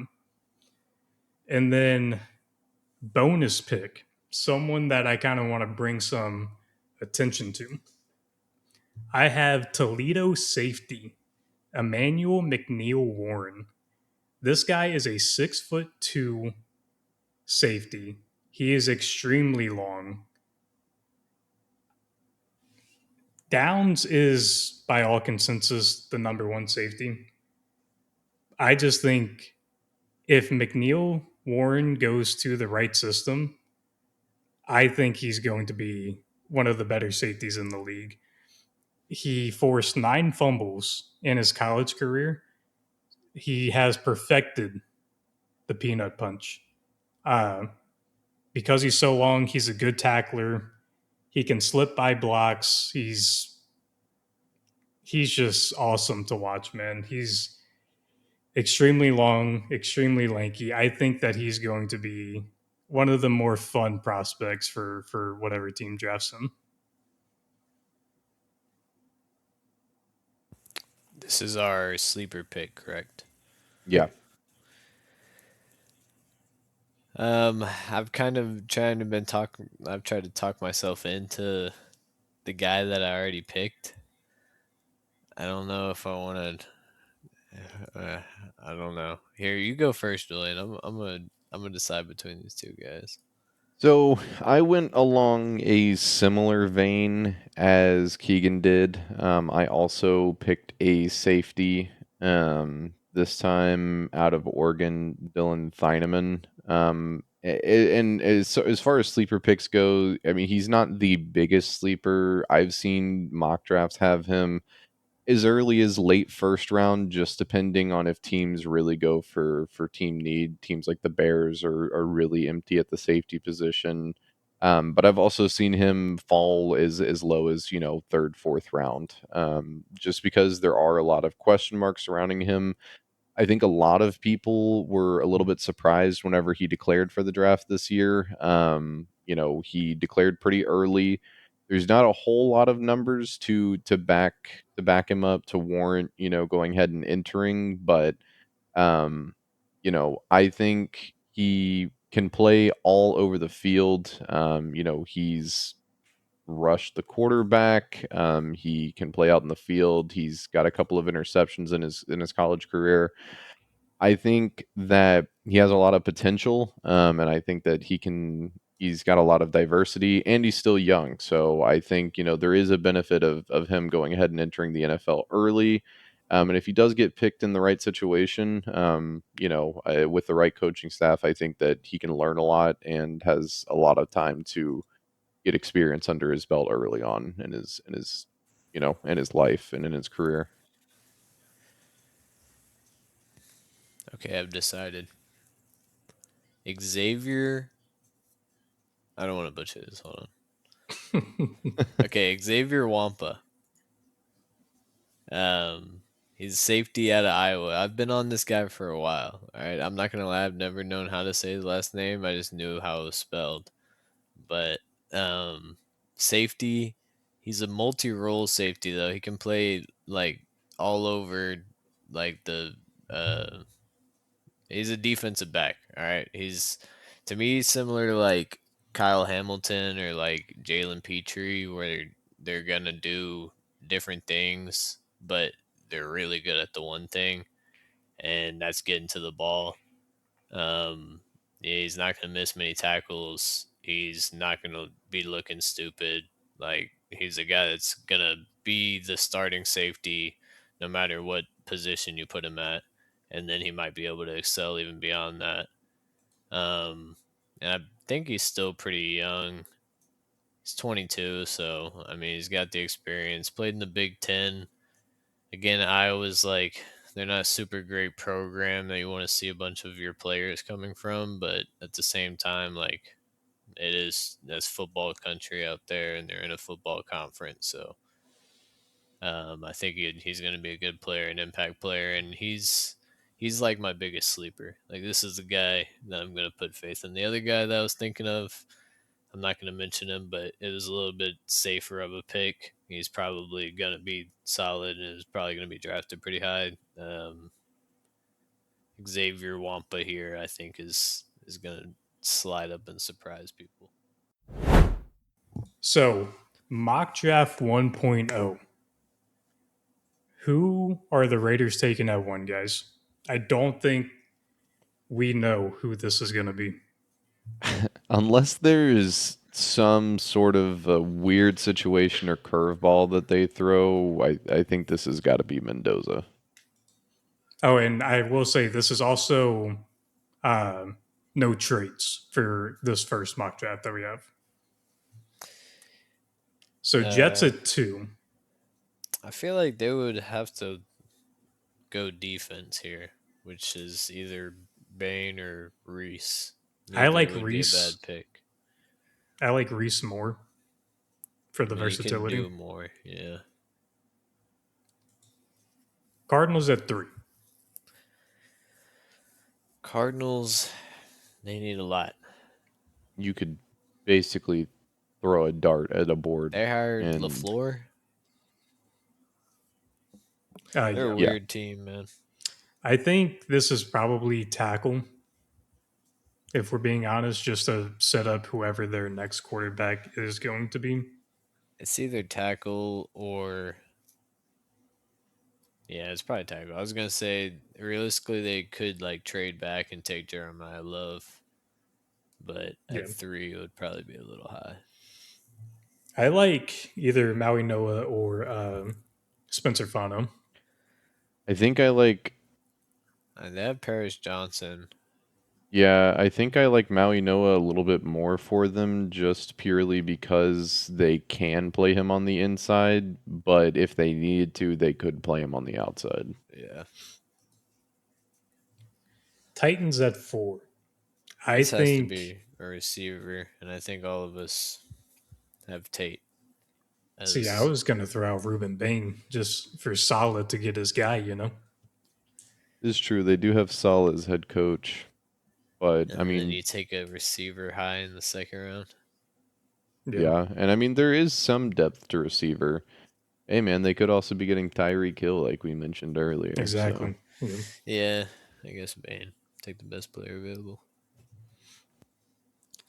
Is this Caleb Downs? I don't like the receiver to Giants this high. You already I have don't Malik. You either. can sign a wide receiver too.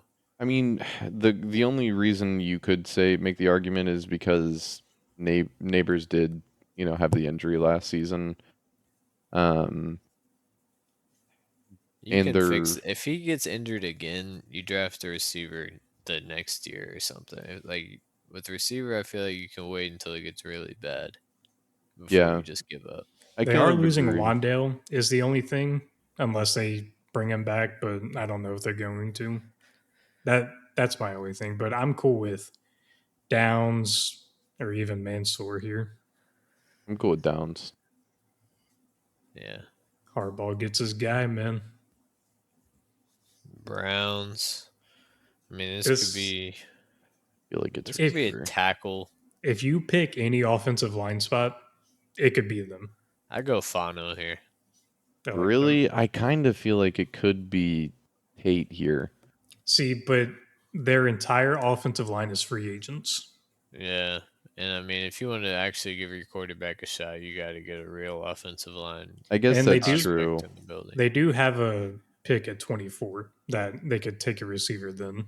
I guess that's Yeah. true. And I mean, likely you're to convince any lineman to come back to this team, you're gonna have to pay them even more money, so might as well draft. Yeah. Commanders. Commanders. I think this is edge all day. I don't think there's really any other position. Who are their receivers? McLaurin, McCaffrey. Debo. Debo's leaving, probably. I feel like they got one. Oh, Traylon Burks, man. Good old Traylon Burks. But their edge is just Yeah, it's terrible, man. this could be a David Bailey. Yeah, That's what I kind of like that.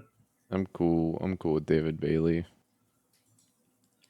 Gonna be cold The up there, but the New Saints. Orleans Saints Saints. taking Jeremiah Love and letting Kamara walk.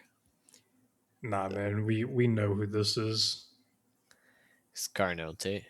Ohio State receiver. That's who it is. they've got a lot of young running backs already on the roster who showed flashes last year, so I feel like the receiver is a bit more of a concern. I think it's Carnell Tate.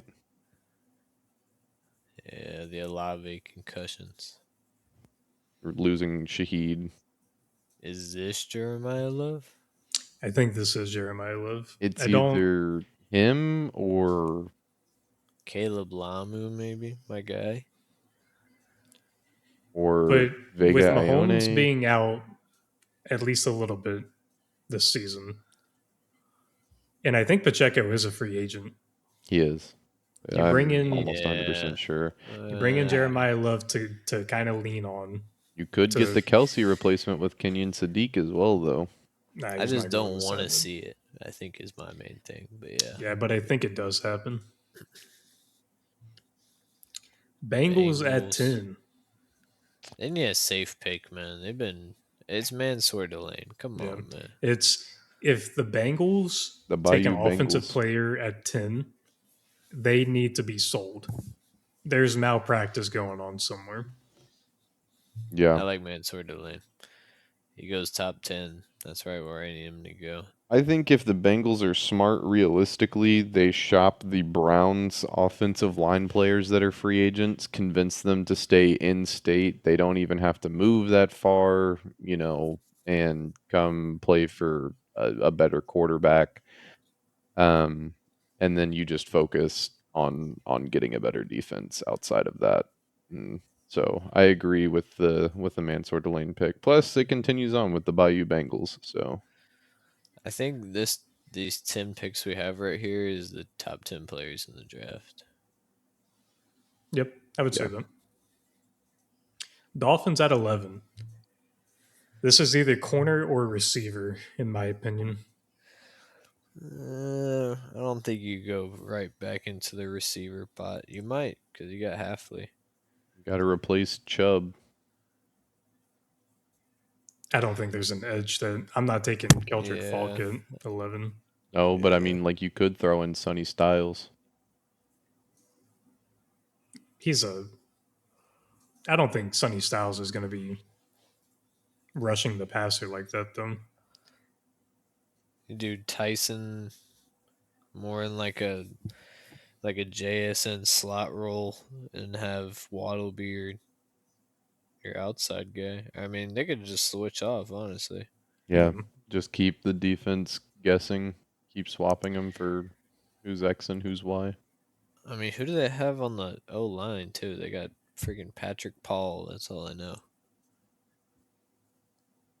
They had Teron Armstead. He's gone. that's a good point. Other than I don't think I Waddle, can I name. couldn't answer, or I don't think I could name another receiver. I don't watch a whole lot of Dolphins football, man. I don't hate myself that much. Halfley seems like he would like Lamu too. I'm pushing my guy, but I'm saying I'm or good for or a Lamu. guard even. I feel like Yone. I kind of like Lamu.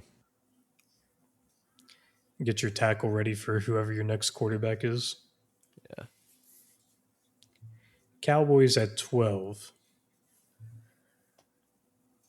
Oof. Probably not receiver, because they don't really need that. This is corner, linebacker, edge. I think offense is fine. It could be a Sony Styles, man. They might. They've always liked their linebackers. Sean Lee, Van Der Esch. They do need corner Demario Overshown. pretty bad, so this could also be a Jermod McCoy. I feel like the Cowboys are also the type of team to take a risk on a guy that hasn't played in a season. They do have a pick later in the draft at 20.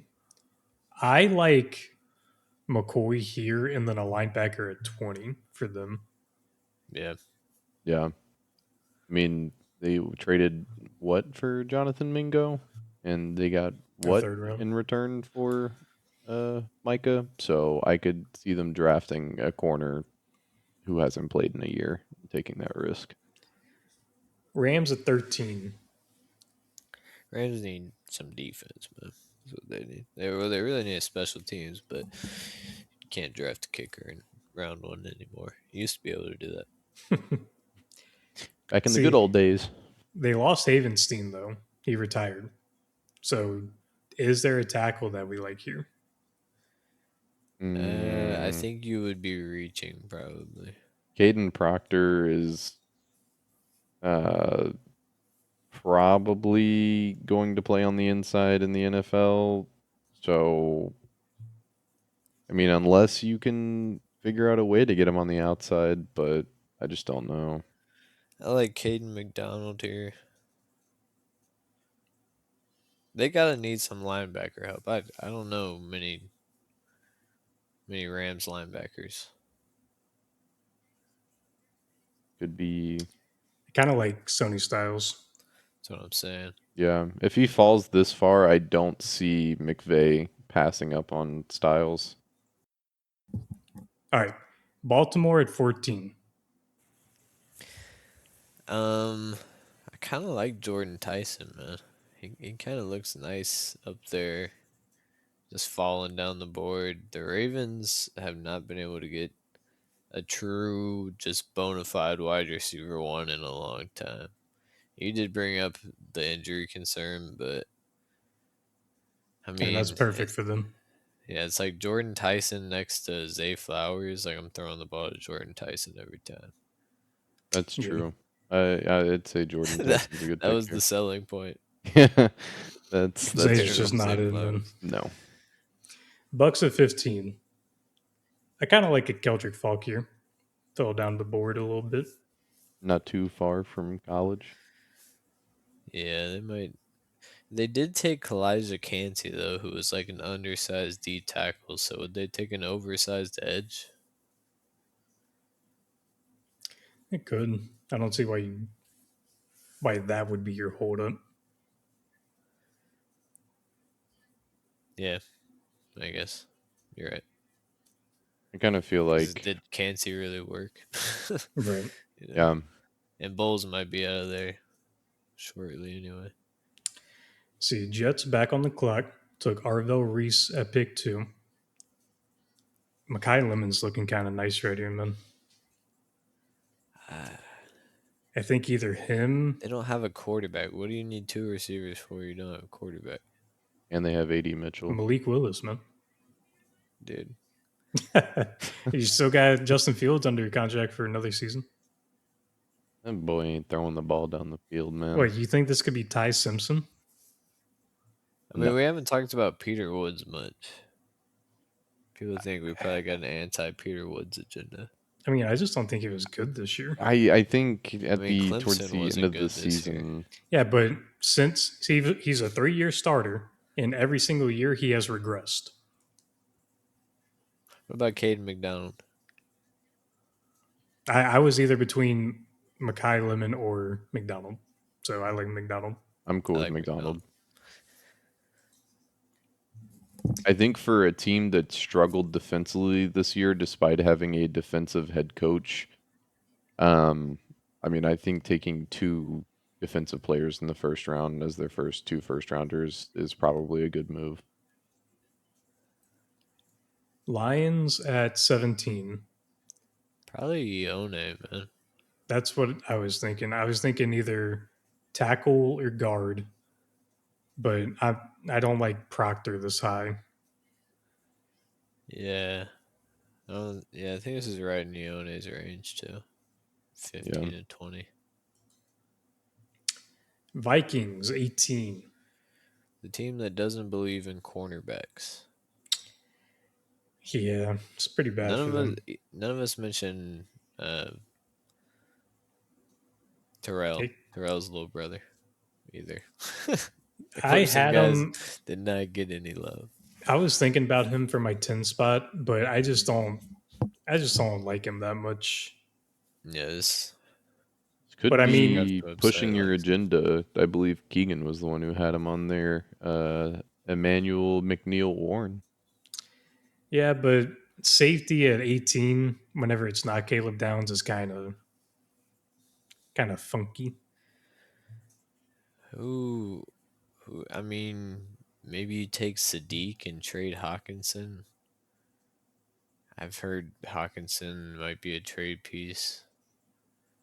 Could, because I mean I they don't know don't if I like that really either. have any depth at tight end, but That's a hypothetical as well. yeah, I it's like a Colton Hood hypothetical. from Tennessee. I was thinking about him at my 10 spot.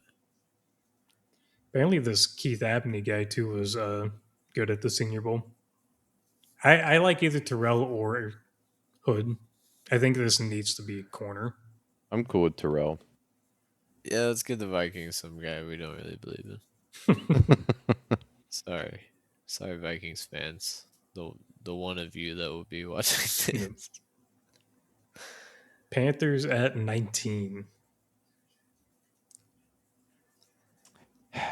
Panthers, As man. much as I love him, the Panthers may need to look to find another receiver, because the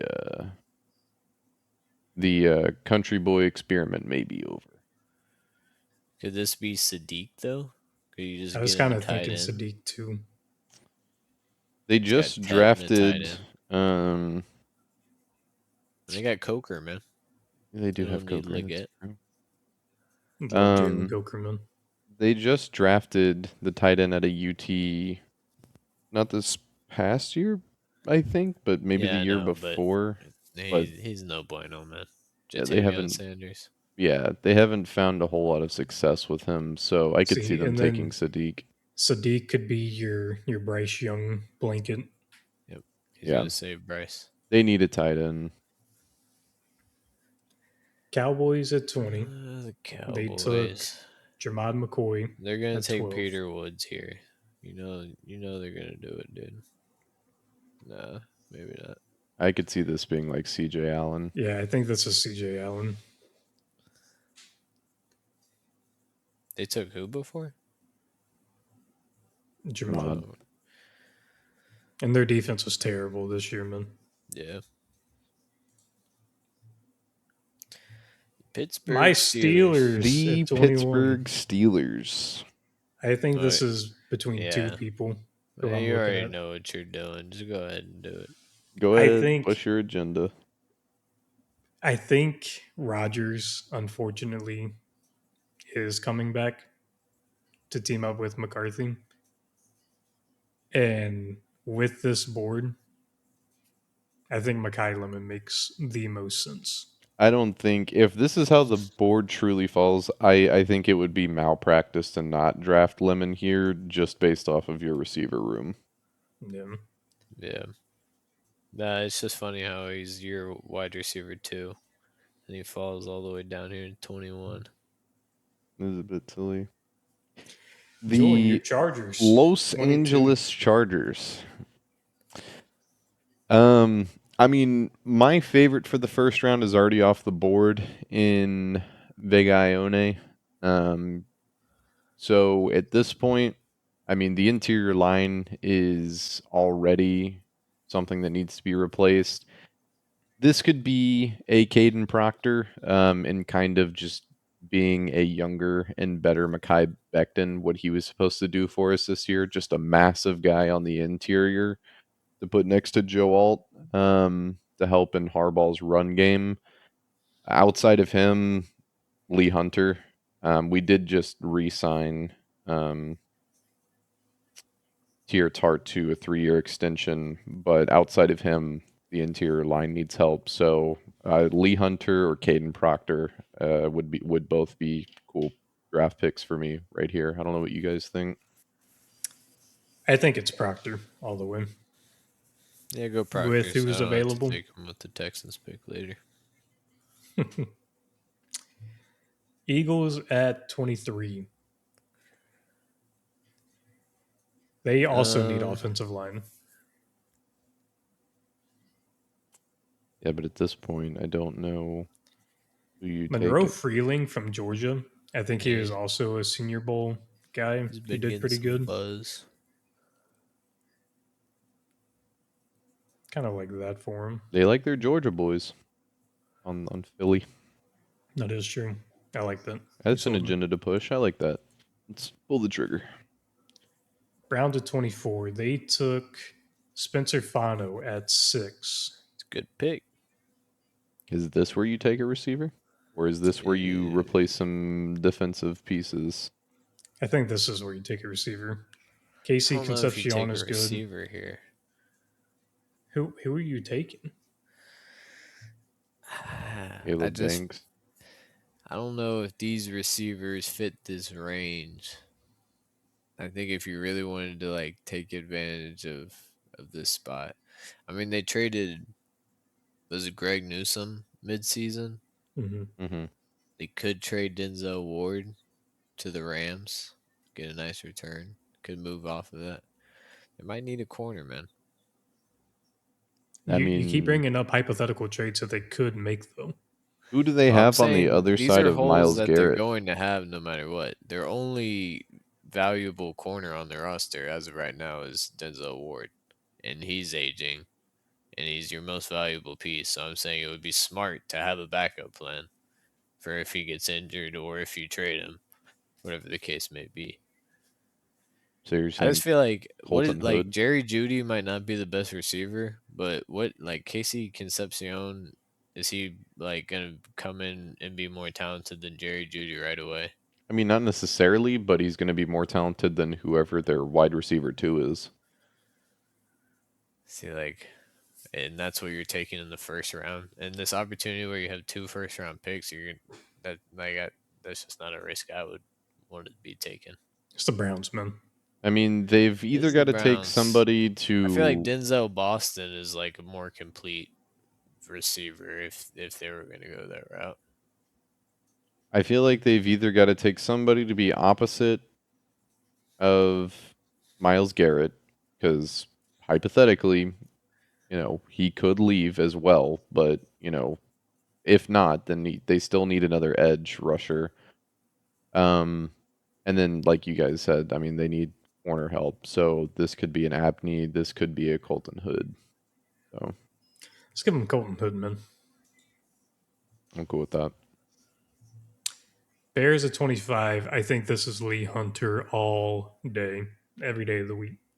Yeah. Hey, man. I'm sold. That would be a great fit for them if they can get him.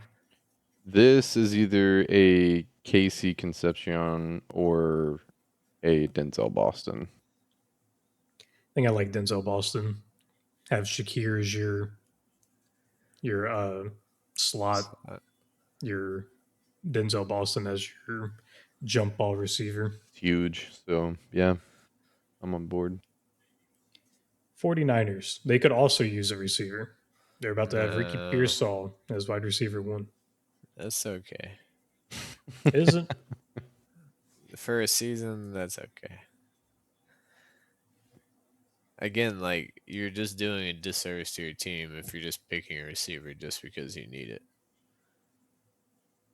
Ain't that the whole fucking point of a draft?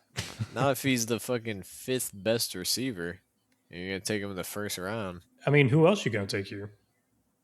If you're the 49ers, Mm-hmm. I like the Miami edge more Keem than Mesidor. a receiver. He's 25. Hey man, the 49ers do stuff like that. Go look at their draft That history. is They true. they do some weird stuff. Just see what Is edges they Bosa do have. expected to be back at the beginning of the season? I think so. I mean, Um, this could be a Another TJ guy I Parker. didn't shout out for my defensive player. I am very high on LT Overton. I think he could be a beast. yeah, Just throwing that out there. Zion Young too. We didn't even talk about him. Yeah. Um, I'm I thinking I go probably. TJ. me go If to we're going, receiver. Can y'all still hear me fine? yeah, Yeah. Why don't we push your Surratt agenda, man? yeah, I'm cool with that. Yeah, let's do that. The The Houston Houston Texans. Texans. Now listen here, boy. This is a team. That it That is. Scroll needs an down a little interior bit. line.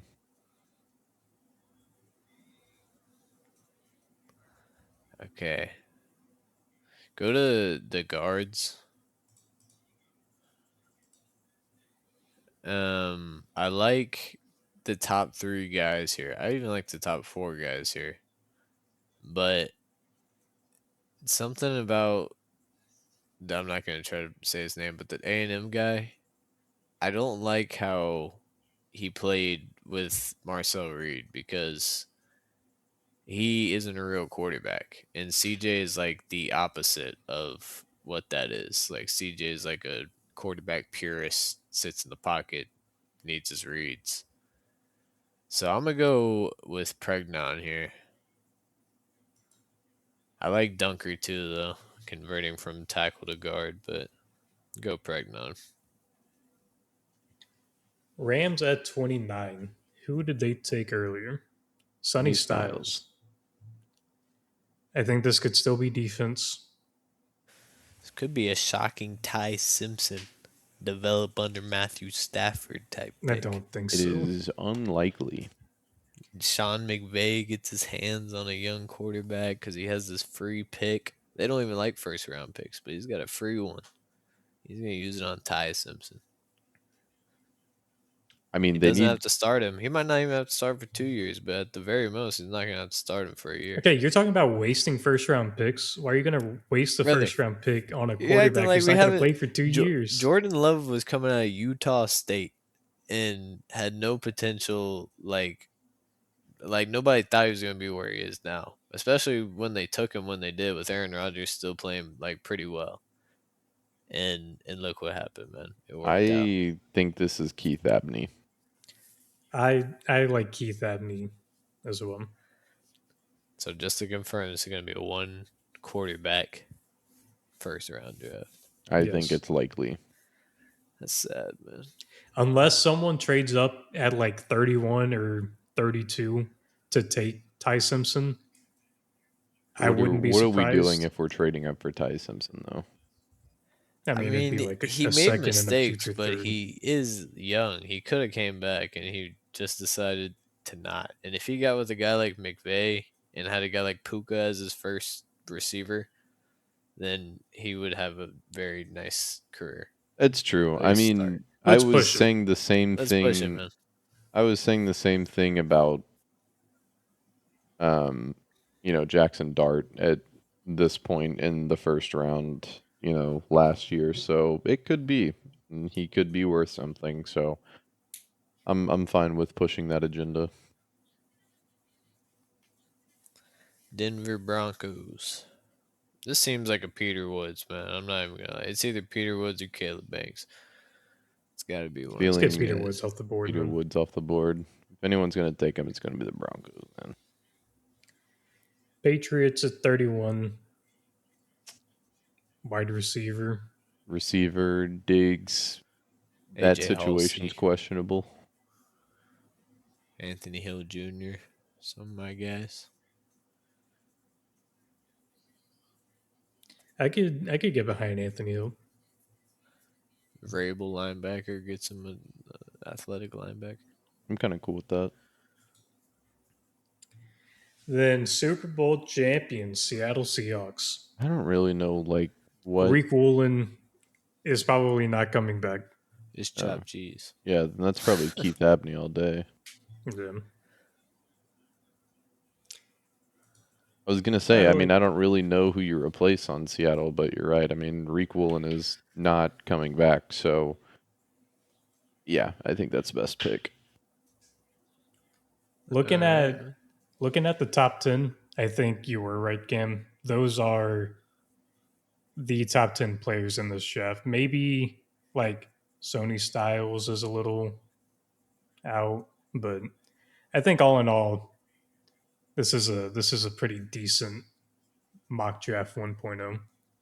Yeah, I Yep, think I that think there's we a lot to spaced it build out off. pretty well. I Yeah, mean, the highest reach we probably had was like Surratt, and then the lowest drop we probably had was Mackay. maybe Lemon, yeah, which isn't even like that far. Like that's pretty realistic range for him to go.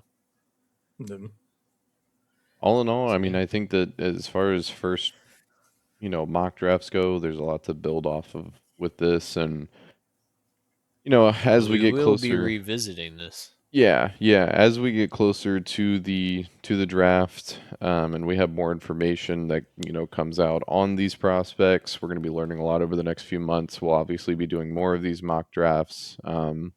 May not be a part of our weekly episodes, but maybe every other week. Try to squeeze one in there and kind of update it as we get closer. draft's only a couple months away, man. Be here before you know it. But we want to Combine thank you. starts in 7 days, by the way. That is true. But thank you guys for tuning in to the second episode of Unsolicited Takes. Make sure you follow us on Twitter at Unsolicited TV and Spotify Unsolicited Takes. Make sure you subscribe, make sure you like, and we will see you on the next episode. Thank you, guys. Later.